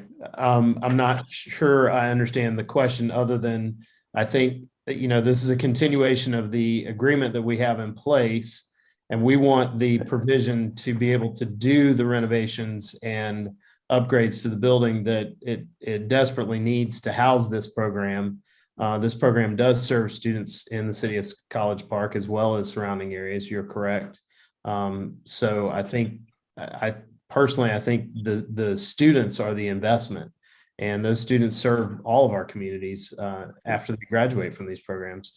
I'm not sure that that's answering your question to sufficiency in terms of dollars, but we already have an agreement on the building that's in perpetuity currently, and we're trying to get that agreement to a place where we can spend the dollars that we are raising to make this renovation in the program. Okay, so that's fine. So basically, we're gonna do away with the current lease, enter into a new lease where the amount is $10 in exchange for you making improvements and the children are the benefactors. That's what you said, right? That's correct. Okay. My second question is, does it have to be a 50-year lease? I mean, I've seen a lot of ground lease between municipalities, and can it not just be a 25 and then we come back and revisit it in 25 years? Why does it have to be 50? That's just the time period that we've decided to do a ground lease. The 25-year period doesn't allow us to get to the end of what we feel like the lifetime of our improvements to the building are. But certainly we did contemplate that, and in our discussions with staff came up with the 50-year lease, which is the limitation of the ground lease piece. Any other questions? Hearing none, is there a motion? I move to approve with the one modification that we talked about. And that being a line item depreciation. No, there were other modifications that we talked about. We talked about the gymnasium, if I'm not mistaken. That's that, use.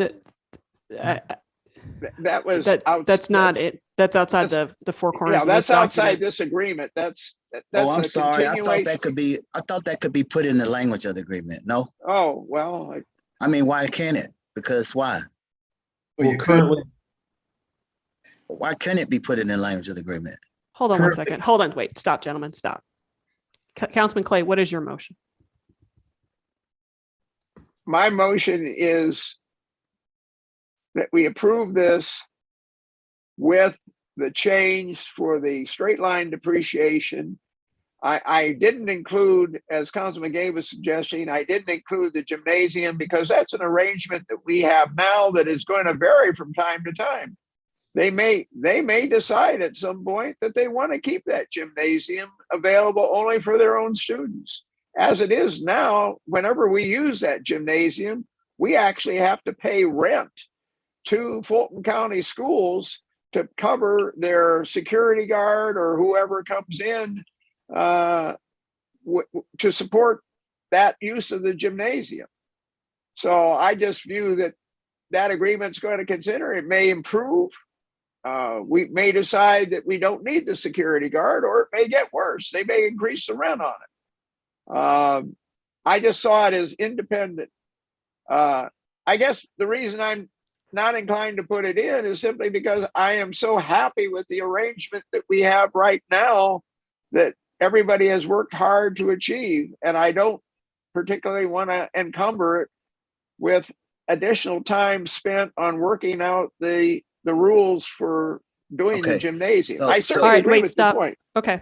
All right. So is there, stop, hold on. Is there a second to that motion, that motion for approval with the addition of the language for straight line depreciation? I'll second that. Thank you, Councilman Allen. Now we can go ahead and have discussion, Councilman Gay. Well, it's mute to have discussion if the motion is approved. Thank you. Motion hasn't been approved. It's just been seconded. But if there's anyone else who wishes to comment? Hearing none, we'll move to a vote. Okay, ma'am. Councilman Ambrose said aye. He said aye, aye. He keeps saying aye. It's five of us on the Zoom. This is an opportunity to ask what you want. It's not a matter of being encumbered. It's a matter of getting things that benefit also the citizens. That's our building. That's the taxpayers' building. So to ask them to let and then there's a council member who don't want people playing in the gymnasium. I'm trying to give you an opportunity to not even have that problem. But it's so indifferent that we're missing out on an opportunity to benefit our city. 50 years could have very well been negotiated for 25 to 25 terms. And you can also ask for money and you're not encumbering it. That's my comment. All right, thank you. Any other comments? Hearing none, we'll move to a vote. All those in favor? Aye.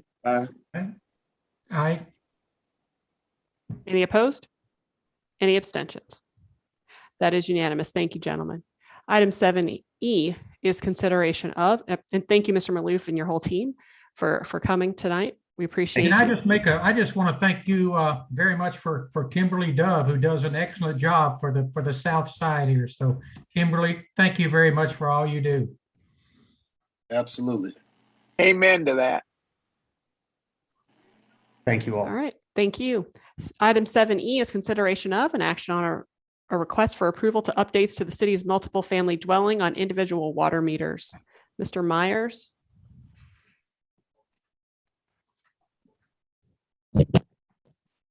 Yes, this is an update for the sub meters. I made a few phone calls, but I can't verify it. But there are some sub meters that were put into the apartments along Gobby Road when they remodeled those. And this is now giving us an opportunity to actually have some teeth in our ordinance to continue that practice.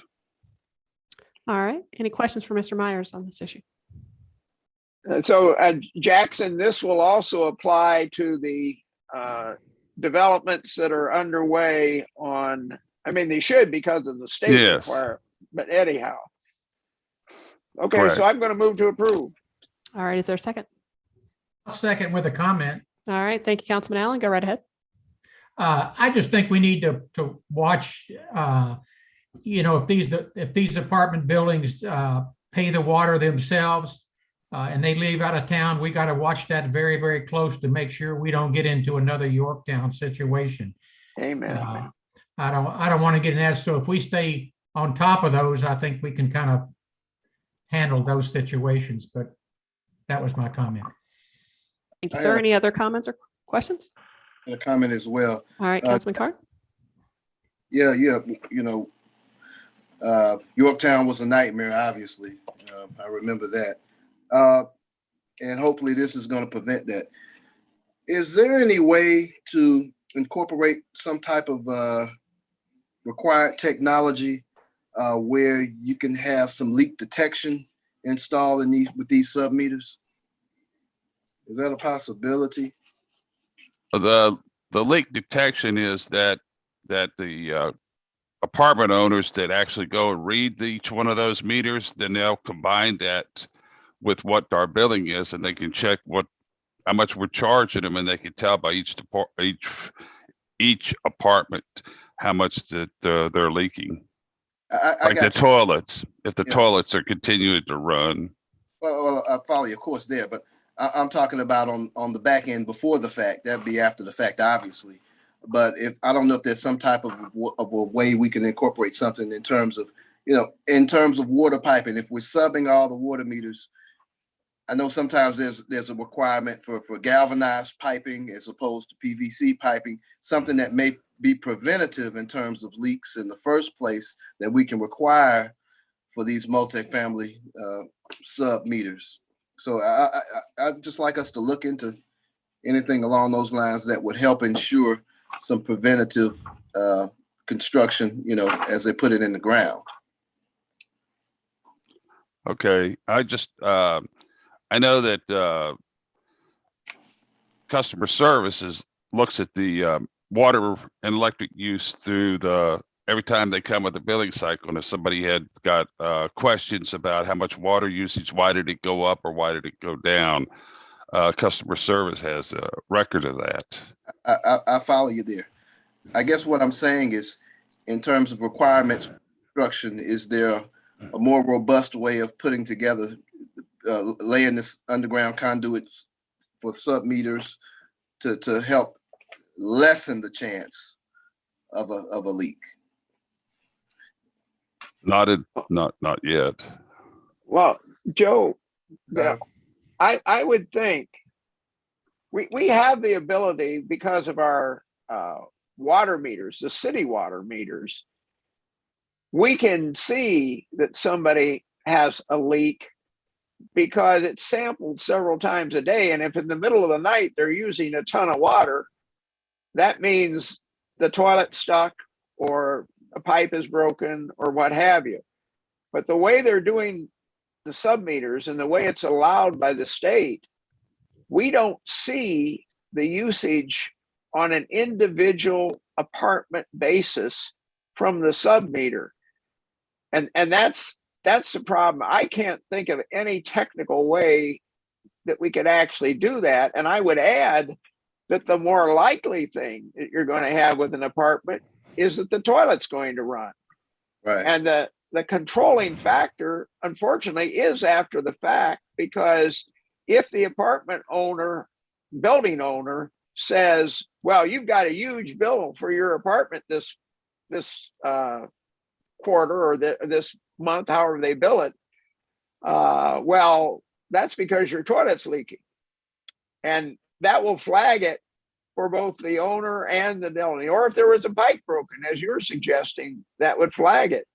But it's, in a sense, it's self-correcting because the apartment owner has to pay, the apartment building owner has to pay the bill, and they have to in turn bill the resident in the apartment. So Sure, find the leak. But you're telling me, so these individual sub-meters don't detect when there's their individual usage? Well, we can tell. Well, yeah, they're measuring their usage, but I doubt the sub-meters are smart enough that they sample at 2 a.m., let's say, and see, is there any water running at 2 a.m.? Because most people aren't up at that time, except maybe me.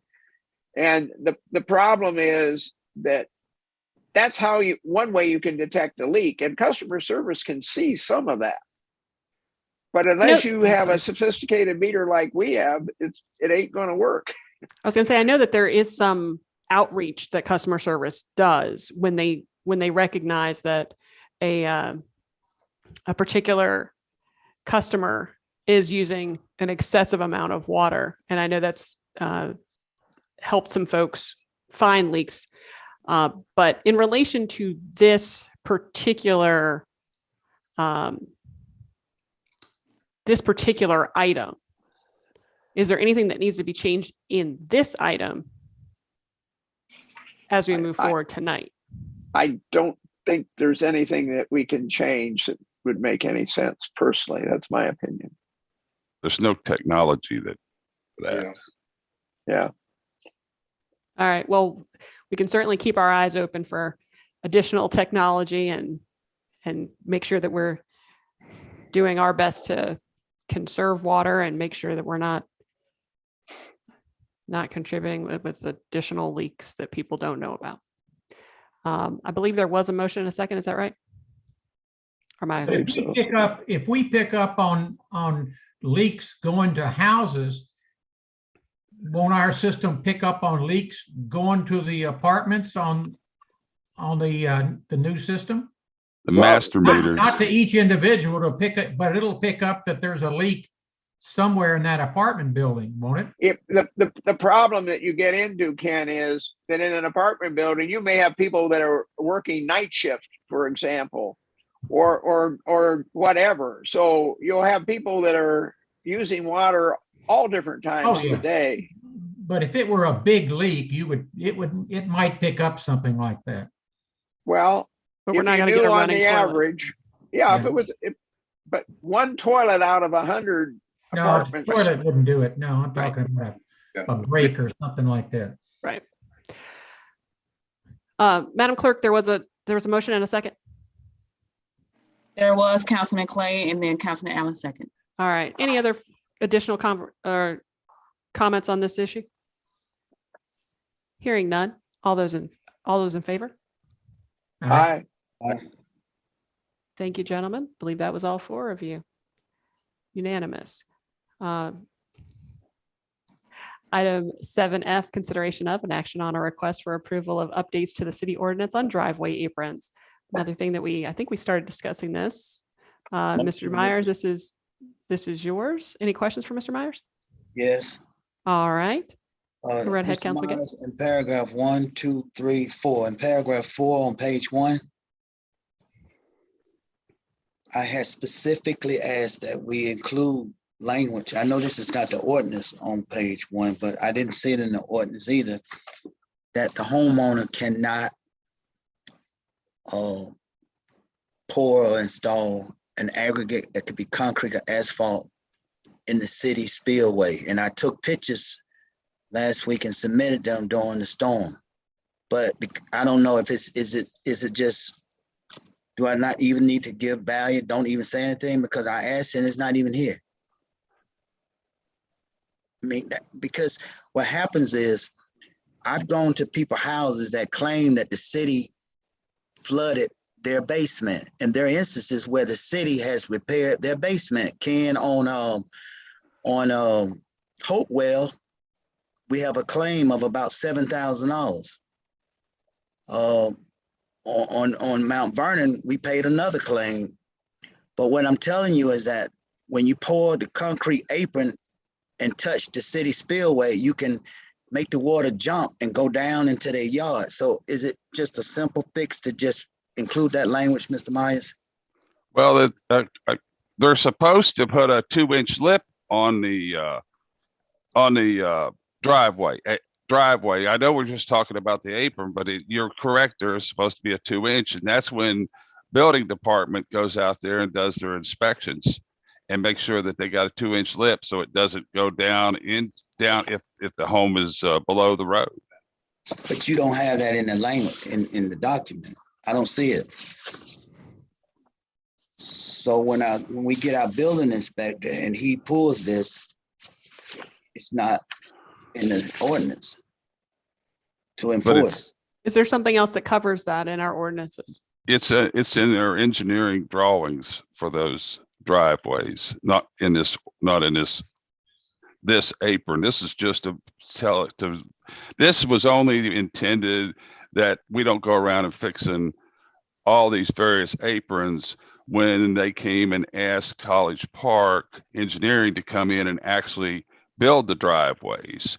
And then we wanted to add to this that if any utility company, no matter if it's the gas, AT&T, our power department, our public works department, that if we damage any of these aprons, then we are responsible for repairing them.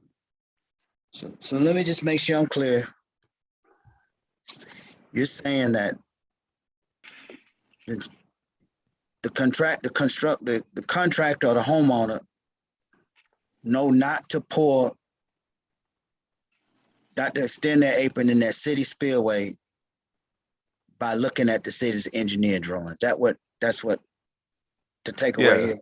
Yes, when they come in and they get a permit to build, a developer or a single family home that's in between that they've tore down and they're actually building a new single family home. Mm-hmm. When they talk about that, as far as getting their building permits, they're told at that time about the 2-inch lip.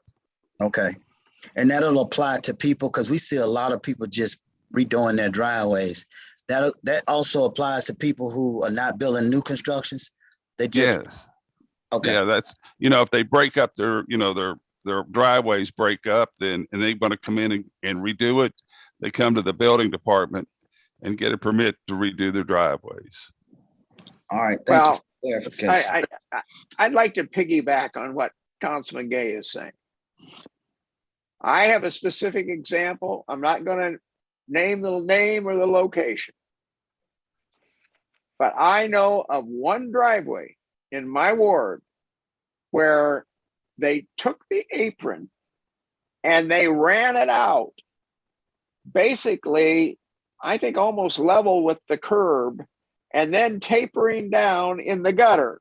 He calls it the spillway, I call it the gutter. And basically they are blocking the gutter with several inches of concrete that tapers down to the street, so that when the water comes down that street in that gutter, it's not going to run straight out. It's going to get diverted out into the street. Yeah, well, that's. And yeah, well, it was done. We have a lot of things that go on in this city that are not getting inspected. And by the time I saw it, and I typically do not patrol my ward and tattletale on people that are doing things inappropriately. I didn't do it on that one, but I could, if I had caught it before the concrete had set up, I would have said something. And I think Councilman Gay is absolutely right that it's an issue. What I have in that same area, and maybe we can weave these two together. You, Jackson, you said the case where the duty to repair or restore any driveway, this is starts on line 37 on packet page 149, that the duty to repair or restore the apron is with the city, is damaged by any utility company, or et cetera, as you said. What I would like to see added there, and I think it may fix Councilman Gay's issue and my issue, as well as the other issue that I've seen in my ward, a different part of the ward, where the street was built up. There was a time when we used to build up the street and didn't mill the old asphalt down. We got that changed several years ago. But we still have streets. I know of one where the asphalt is probably 3 or 4 inches higher than the gutter. So you got the concrete gutter next to the curb, and then you got the street asphalt that's 2 or 3, 4 inches higher. This can cause a driveway to flood. So now that we have a policy that says we always mill the streets when we repave them, that solves that problem. But I would like to see some wording in there that says the duty to reconstruct a driveway apron to accommodate a change in street elevation lies with the city. So in other words, if in the future somehow for economical reasons or whatever, we decide we're not going to mill the street down, and now you end up with a higher driveway than the person had, it's the reverse situation. It's not the lip that keeps the water running in, it's the lip that forces the water in. So I think there needs to be something in there that basically says the driveway apron has got to match up with the gutter, and that the street has got to match up with the gutter. That's part of what I was saying with the utility, whether it's Public Works that goes in and redoes the street, or the power department, or the gas company. If we change the elevation here, then it's our responsibility to fix that apron. And if and that the homeowner, when they put the apron in, cannot have that apron not matching up with the gutter. And you say that's in the specifications, yeah, but I'm saying it needs to be made clear to the homeowners so that they can go in and read the ordinance and say, no, you can't have your driveway tapering down across the gutter and blocking the flow of the gutter in the street. So what is that sentence that needs to be inserted to make that clear? Well, Simon, similar. I said, similarly, the duty to reconstruct a driveway apron to accommodate a change in street elevation lies with the city, or, and just add on to that sentence, or the homeowner. So if the homeowner has to reconstruct the apron, they have to match up with the gutter in the street. If the city reconstructs the street and changes the elevation of the gutter, then they've got to reconstruct the apron to match with it. You see, the basic thing is they got to match, and you just say that in there. All right, I wrote it in there. If you make a motion to that, we'll add it in there. That's my motion. I've got got a couple of other comments as well. Hold on one second. There's been a motion made. Okay, Is there a sorry, second Joe. on that? A second. Okay. Okay. All Councilman right. Corn got it first. Okay. Go ahead, Councilman Carr. I agree with what Councilman Gay was saying. I also agree with what Ambrose is saying. I think they both need to be in that language, as well as something along the lines that addresses the lip. I mean, if they're told about the 2-inch lip, when they come into the office, it would only make sense to put it into this apron ordinance. The other thing I would say is, because you're talking to homeowners and contractors that are from different places and may speak different languages even, might I suggest an exhibit, an illustration of what you're talking about may need to be added to this, just so that it's clear and understandable. Good idea. That's a good So- idea. So Good in addition, idea. the exhibit, as well as the language about the 2-inch lip, so that they are aware of that. Okay. That covered all of our bases, I think, where no one can have any misunderstanding of any of it. So Yeah, Councilman but- Carr, so you're, I want to be clear about the language that you're suggesting that needs to be added. Well, Ambrose's language was already put there. Right. Language about the lip, I don't know the exact language for it, but Jackson, what we want is to make sure that they're clear about the 2-inch lip requirement, because that part is on the homeowners, as I understand. Is that right? Right. Okay. Yes. Make it clear what they're responsible for, and an exhibit of the even, where the surfaces have to match. Some type of an exhibit that's easily illustratable where anyone can understand it. So, I mean, I'm sure you can come up with something along those lines. There are probably exhibits like that all over ordinances, throughout municipalities. So you could probably find one somewhere. And that would, I'll amend my motion to accommodate what Councilman Carn just said. and that would stop the people like, let's just say, I'm putting in a new driveway and it dips down a little bit so that the water flows freely. And I go and I grab the contractor and say, hey, smooth that out right there where my car doesn't bounce over that hump as I come out of the driveway. And so the contractor does it, but what that does is change the flow, what I call, again, in the gutter. So should take care of that situation. Okay. Okay. Hold on. Councilman Clay amended his motion. Councilman Carn, do you still want to keep that second?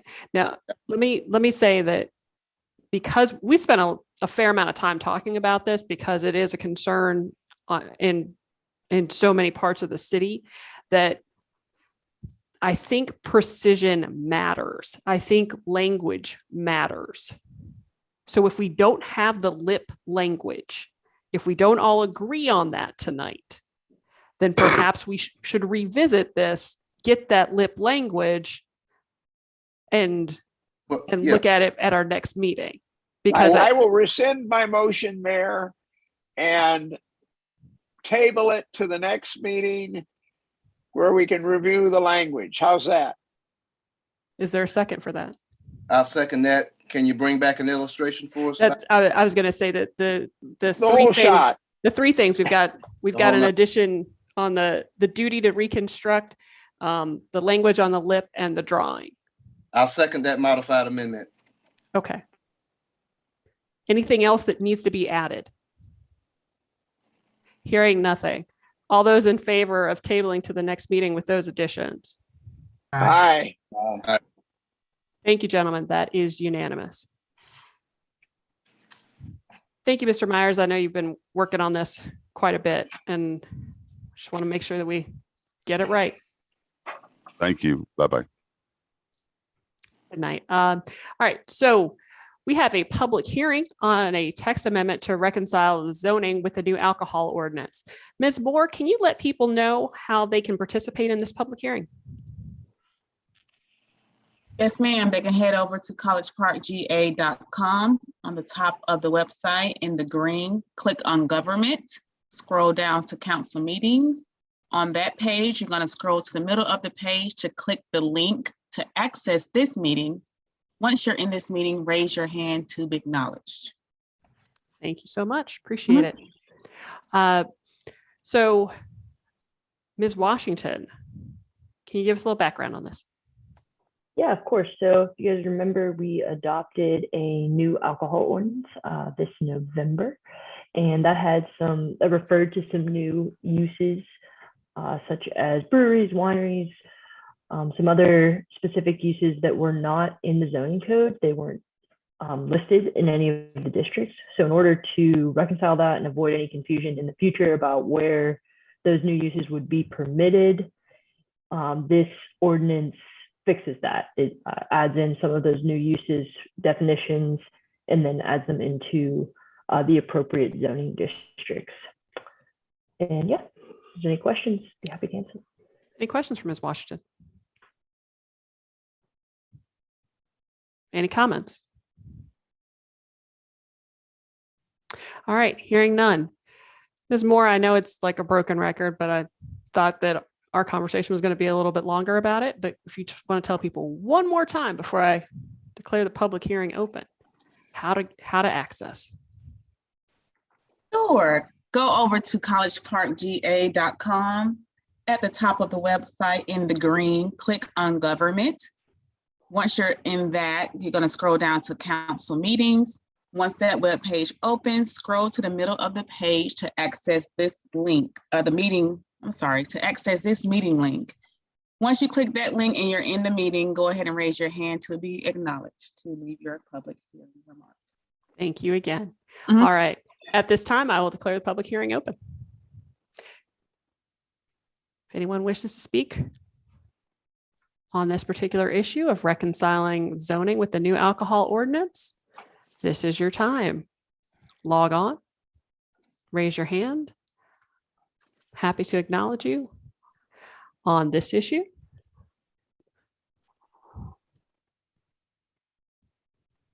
We're going to give people a couple of moments to log in and speak their piece.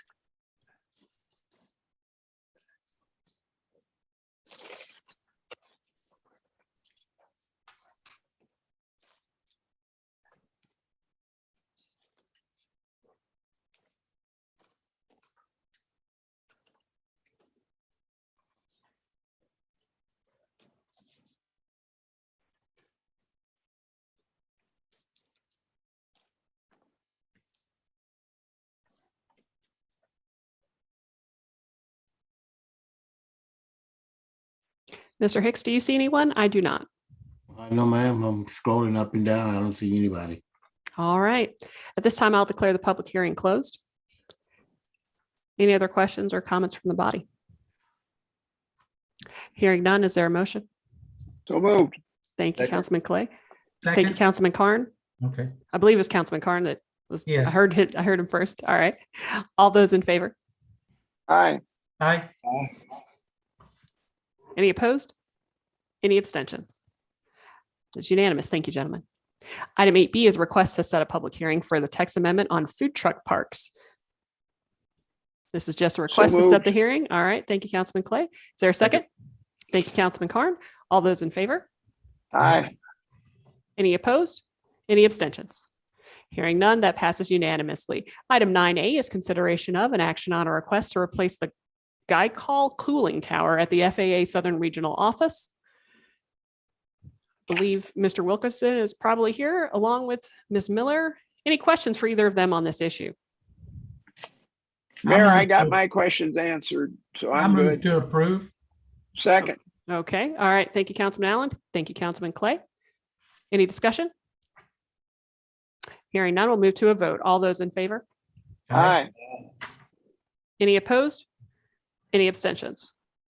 Motion passes unanimously. Item 9B, consideration of an action on a request for approval of emergency plumbing repairs at Conley Recreation Center at a cost of $35,578.59. Motion. Oh, okay. All right. Motion to approve that. Is there a second? Second. Thank you, Councilman Allen. Any questions for Ms. Johnson on this one? Good evening. Hearing none, we'll move to a vote. All those in favor? Aye. Thank you, gentlemen. That was unanimous. Item 8C is consideration of, Yeah, we're on 9, sorry. 9C, consideration of an action on a request for approval to order and purchase 2 bucket trucks from Alltech Industries via Sourcewell contract at an estimated cost between $267,596 and $268,803 per truck. Motion to approve. Thank you. Second. Thank you. Discussion. Thank you, Councilman Clay. Thank you, Councilman Carn. Discussion, Councilman Carn, the floor is yours. All right, where's Hugh at? Mr. Richardson, hello. I don't see him. Oh, there you are. Hey, good to see your face. So what are we gonna keep the ones we have, or do we trade them in, or are they salvage? Yeah, we will sell the old trucks when we get the new ones replaced. To replace them with. Yeah. We get for them nowadays. Yeah, I don't know. I mean, they'll be pretty old by then, so it would typically be somebody that won't be working on power lines that will buy them, but they'll use them for other purposes. So I mean, ballpark guess. A few thousand, probably 10,000 or less. Okay. We're talking about 3 years from now. That's right. So a lot of things can happen in 3 years. Maybe they'll be in better shape, or maybe they'll be in a lot worse shape. We won't really know until we get close to the time. You still expect the delivery to be 3 years or so? Yeah, I mean, typically the delivery was only 9 to 12 months anyway. So this has been pushed out. I've been waiting actually for a few months to see if it would get better, and it hasn't yet. So that's why I think we need to go ahead and proceed with this. We'll just have to wait and see. But we got probably about 3 trucks that needs to be replaced in the next 3 or 4 years. So I'll have some more coming up in a year or so. What's the difference in the 2 trucks? Well, one is a 60-foot telescoping reach, and the other one is 55-foot reach, but it is more of a material handler truck. So that's why the prices are close. The 55-foot will actually pick up an extra 2,000 pounds if you want to attach a transformer to it or something like that. So it's they're a little bit different. Any other questions for Mr. Richardson? Hearing none, we'll move to a vote. All those in favor? Aye. Any opposed? Any abstentions? Motion passes unanimously. Item 9D. Thank you, Mr. Richardson. Consideration of an action on a request for approval to replace an inoperable camera head for closed circuit television for Public Works vehicle unit number 335. Any questions for Ms. Echevarria? Motion to approve. All right. Thank you, Councilman Gay. Thank you, Councilman Clay. Any discussion? Hearing none. All those in favor? Aye. Aye. All right. Thank you, gentlemen. That was unanimous. Item 9E, consideration of an action on a request for approval to purchase body cameras for the police department. Interim Chief McCrary is here to answer any questions you might have. Anyone have any questions for her? Well, I have all mine answered. And I discussed it, and I had some issues with it. This is a pretty big package, and Ambrose, you and I talked about this earlier. Obviously, I want to make sure the police department has everything that they need. Goes without saying. We want to be up to par. We lose a lot of recruits because of the things that we don't have, or salaries that we're not able to match in our communities. So, every bit helps. My only issue was that, we don't have a city manager right now, and we got an interim police chief. And I said to myself, if there is some lag time where we could, put a set of fresh eyes on this in terms of a city manager or police chief, that it may make a difference. Now, in the meeting we had, they told us, end of the year, this was the deal we would get, and it expires at the end of the year. And, you hear that from all these vendors, no matter what they're selling. It's the same as any used car lot. End of the year, you got to buy it now, or the price goes up in the next year. The prices are still the same here, and we're into next year, which is a good thing. So that was my only concern necessarily. Obviously, I think it's something that we need. So, I'm not going to follow my sword about it. But that was just my comment on it. If we wanted to take could we afford to wait at all, or is this something that we immediately have to have in terms of covering everything we need to cover? And I know the potential liability issues of a camera that doesn't work and so on and so forth. So I definitely understand the need. I'm going to move to approve and maybe make a couple of comments afterward. All right, is there a second? I'll second. Thank you, Councilman Allen. Go right ahead, Councilman Clay. Yeah, this is for not just body cameras, but it's a full package of integrated body cameras, replacement tasers, evidence analysis software, storage facility for the video footage that is captured, the ability to have all the squad cars that have cameras in them now also to be able to do license plate readings, which required separate cameras on just a few squad cars before. Currently, I think we have about like four squad cars. And it ties in with the flock system that's been extremely successful in alerting us to stolen vehicles and other things that are coming into the city, particularly down on Godby Road and Old National. And I believe we're getting them installed up here on Virginia and Main Street as well. So it's a complete integrated system.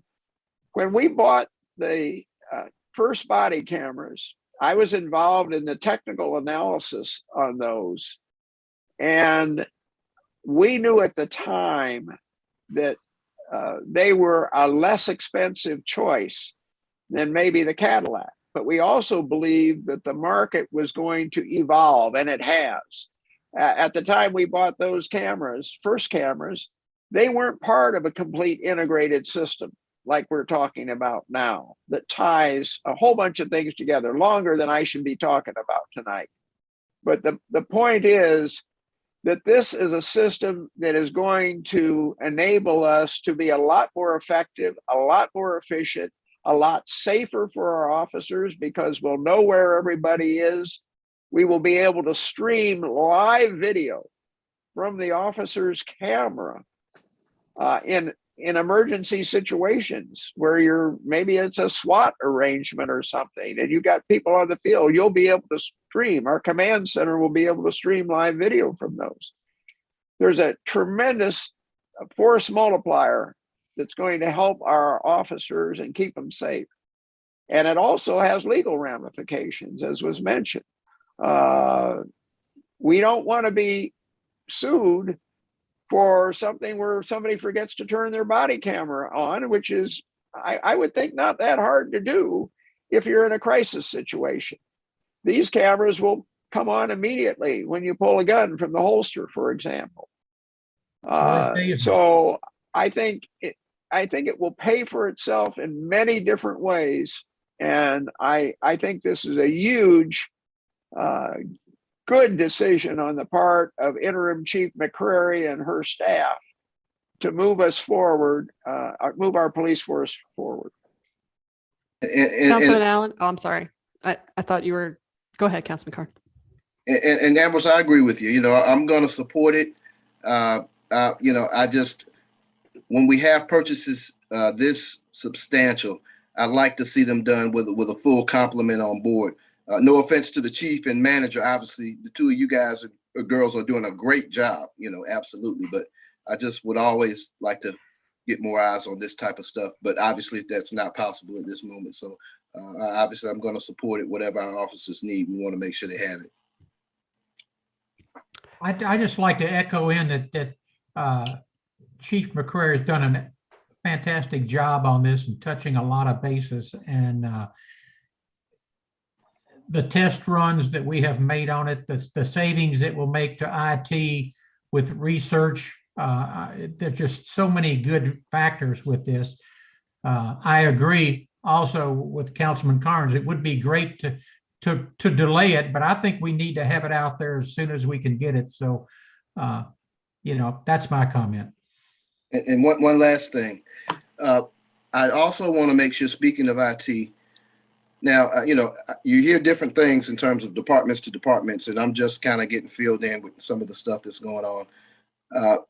We buy this package. I want to make sure that our police department, once we get things squared away over there, that they have a permanent IT individual assigned exclusively there.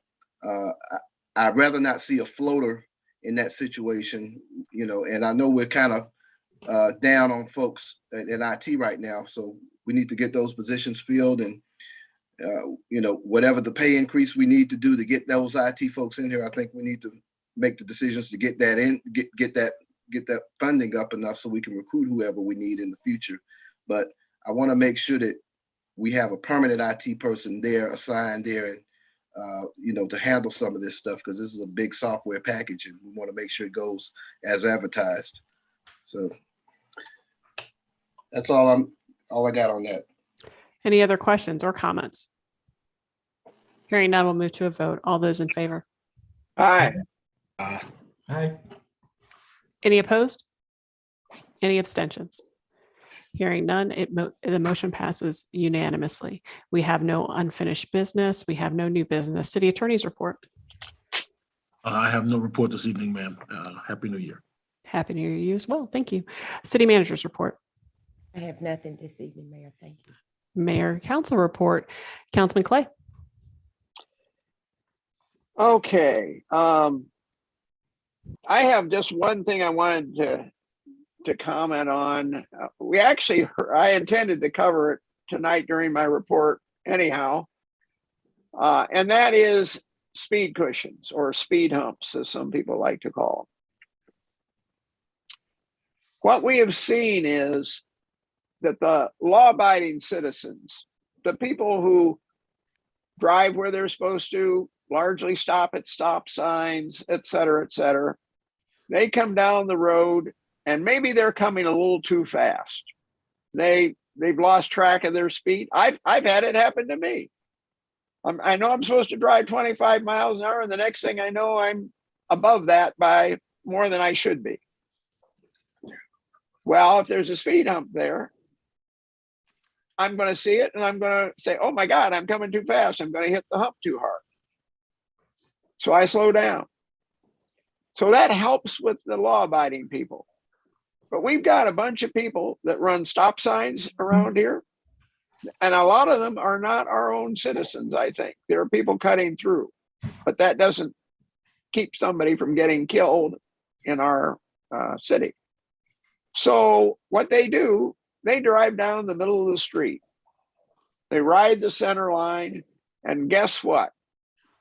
It turns out that their car, in most cases, will fit through, as Ms. Pace said in her comment that was read by Shavela tonight. They will drive right through the center. When we put speed humps in on Herschel Road and dropped the speed limit down to 25 miles an hour, we thought we were doing a good thing. Well, I was going over to one of my constituents' house one day on Herschel Road, and I was in my lane, and a car comes at me, driving right down the center line, because we were coming up on a speed hump, and they were overlapping my lane by a couple feet. They didn't care. They were going to go right through the middle. So what we did, finally, we did what we never wanted to do. And that was to have a speed hump that went totally across the street and slow down emergency vehicles and increase response time. But it was necessary because there are a few people that don't really care. And, it's unfortunate. I remember when I was in grade school and you had a few kids in the class that would act up, and the teacher, at least in my school system, the teacher would come in and punish the whole class. Well, that's what we've got right now. And I think that we should be going around, and maybe not every speed hump, the ones that are having violations that are on major streets like Rugby, for example, or on major paths through the city, like traffic going to either Woodward Primary or Woodward Main Campus, where we put in humps there, that we ought to fill in the gaps. And then it doesn't matter whether you think you're beyond the law or care or what have you, or whether you're law abiding or not. If you're going to hit that hump, you're going to have a real problem. And so I'm going to advocate, much as I hate to do it, because I was under the impression when we ordered the humps that emergency vehicles would fit through the gap in the middle, but that regular vehicles wouldn't. And so it wouldn't help you to drive the center line. But you know, I never measured it. Well, finally, after we've seen some of these incidents, I went out and I measured my Prius. And sure enough, I fit right through the gap. So that's my pitch tonight, guys, that we start with the heavily trafficked areas where we believe we have violations, and we fill in the humps. And that means, yes, we're going to have citizens that maybe have a house on fire or a medical emergency, or we have a police car that's going to an accident that's going to be slowed down. And that's the penalty we're all going to pay in order to stop the scofflaws that are going sooner or later to kill somebody. We've had pets killed, pet killed right in front of my house by somebody speeding down the street. There was no speed hump there. So I'm going to urge that council agree to start addressing complaints with filling in the humps. I don't recommend that we just pull the humps up and fill the whole thing in with asphalt, because we may decide we want to move them. And if we move them, it's a heck of a lot easier to just to remove a little asphalt in between and be able to unscrew the humps that are the rubberized ones. So that's all I have tonight. That's my pitch. I welcome any comments. Thank you, Councilman Clay. Councilman Carn? Thank you. And, you know, it's a shame we've had to do that. And believe it or not, on this side of Herschel Road, where there are fewer speed humps, there's still speeders literally almost drag racing up and down here every night. You can hear them speeding despite the humps. My mailbox has been demolished several times over the years. The latest time was last week, believe it or not.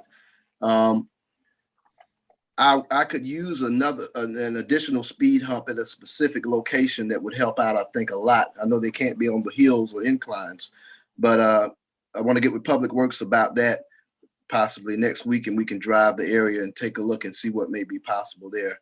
The other disparity I see with the speed humps, since you mentioned it, the signage. There are some speed humps in some areas of town that have signage along the street before you approach the speed humps that say, I think they read speed hump ahead on the surface of the road, which warns drivers and slows them down even further.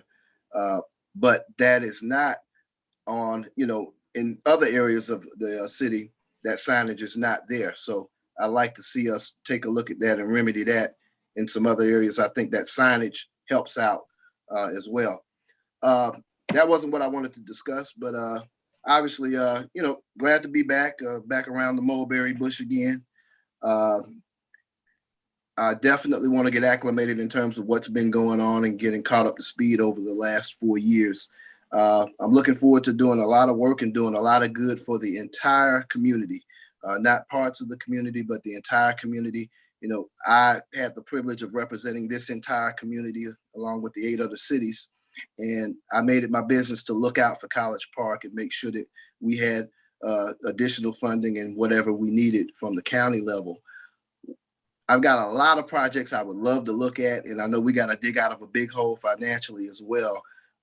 One of the things I think we need to look at citywide that we haven't looked at least not over the last 25 years, the overall health status of our neighborhoods. I've seen, I guess in time and in my age, that is a major public life safety issue. Obviously we've seen that with the reality of COVID, but withstanding COVID, there's so many embedded health issues, and we all live here, even if you don't see your neighbors every day, we're all a family. We're all a community family. Health is the baseline condition for everything, for better education, workforce development, personal well-being, and you look at the surging cost of healthcare. What I'd like to look at in the near future is possibly figuring out how to conduct a health study with the Fulton DeKalb Hospital Authority, as well as with Archie, which is the Atlanta Regional Collaborative Health Department, and they have close ties with the ARC. I would love for us to possibly look at doing a health study, a comprehensive health study, to see where we're at in terms of the status of our residents and their well-being in general, because, we're at or near the bottom of Metro's health rankings. And I think some of us are aware of that. So that's something I'd like to look at in the future that I think would benefit every single citizen, every ward. With that, glad to be back and looking forward to doing some good, positive things in the city. Thank you, sir. Councilman Welcome Allen. Yes. First of all, welcome, Councilman Carnes, and congratulations, Councilman Gay. You both bring a lot to the table. I think we have to start getting ready for 6 West. We can't wait for 6 West. We need to be developing some plans of what we need to do and how we plan to get there. So even though money's tight and we should be, consider that, but we need to be kind of looking and making plans and deciding what we need to be doing for 6 West, because it's going to get on us pretty quick. And are we going to need more fire? Are we going to need more police? Are we going to need more public works? We just need to be kind of aware of that and be looking at that. I want to thank Public Works, Melissa. Thank you very much for bringing Keep College Park to beautiful, because I think that, as Councilman Carnes mentioned, it's a problem and we need to take care of it. We need to get involved with it. So thank you for bringing that to us. Let's all do our parts as citizens. Let's all do our parts as businesses, because we need to bring the city based on tourism. It needs to look very, very pristine for everybody. It doesn't need to have trash on the side of the road, because if you come in from the airport and you rent a car and you drive, you see it. And we hear Councilman Gay preaching about it. And thank you very much for bringing that to our attention all the time. Thank you very much. We just need to do that. During this past year, we've had a lot of concerns. We've all worked very hard. We've all made cuts, but I just want to thank Mercedes for keeping the city running. I mean, she has put in a lot of hours, a lot of time, a lot of negotiations with departments, making sure that we could keep the budgets. But Mercedes, thank you very much for the job you've done this past year. I mean, it is very, very much appreciated. Thank you very, very much. And Happy New Year to all. That's all I have. All right. Thank you, Councilman Allen. Councilman Gay. Yes, and first off, I wanted to thank those citizens who made public comments tonight for or against the appointee for Bida and Mayor Pro Tem. I appreciate when we give a clarion call that you all respond. So I wanted to say I do appreciate you. Secondly, I too would like to congratulate Councilmember Corn. I'm really looking forward to him bringing his wisdom and political acumen to the council. I think it's very much be appreciated. So congratulations. I look forward to working with you. I don't think that there's code enforcement in Ward 4 because I'm having to call in litter, marketing signs on. In fact, I'm actually now to the point that I'm having to take the signs down myself. Now it's there's construction projects that are unpermitted. I've called in 2. So I know we have 1 code personnel short, but I wish that we can figure out how to spread it so that we can get some code enforcement in Ward 4, please. Right now, Councilman Gate, they're all kind of sick. So they're all sick, so we're waiting for everybody to get well. Yes, ma'am. Well, you know, the community officers were code enforcement officers at one point. I don't mind being involved, but you know, I'm just a part-time council member. I'm just trying to see my community. But you know, the other thing is that you know, on that line, I mean, even the purple lights. I mean, I'm having to call Glenn and tell him about. I mean, I know I'm not the only person in that entire ward that sees these deficiencies, and so maybe the other departments who are healthy can, you know, kind of cross work and help us out a little bit. Melissa and Public Works will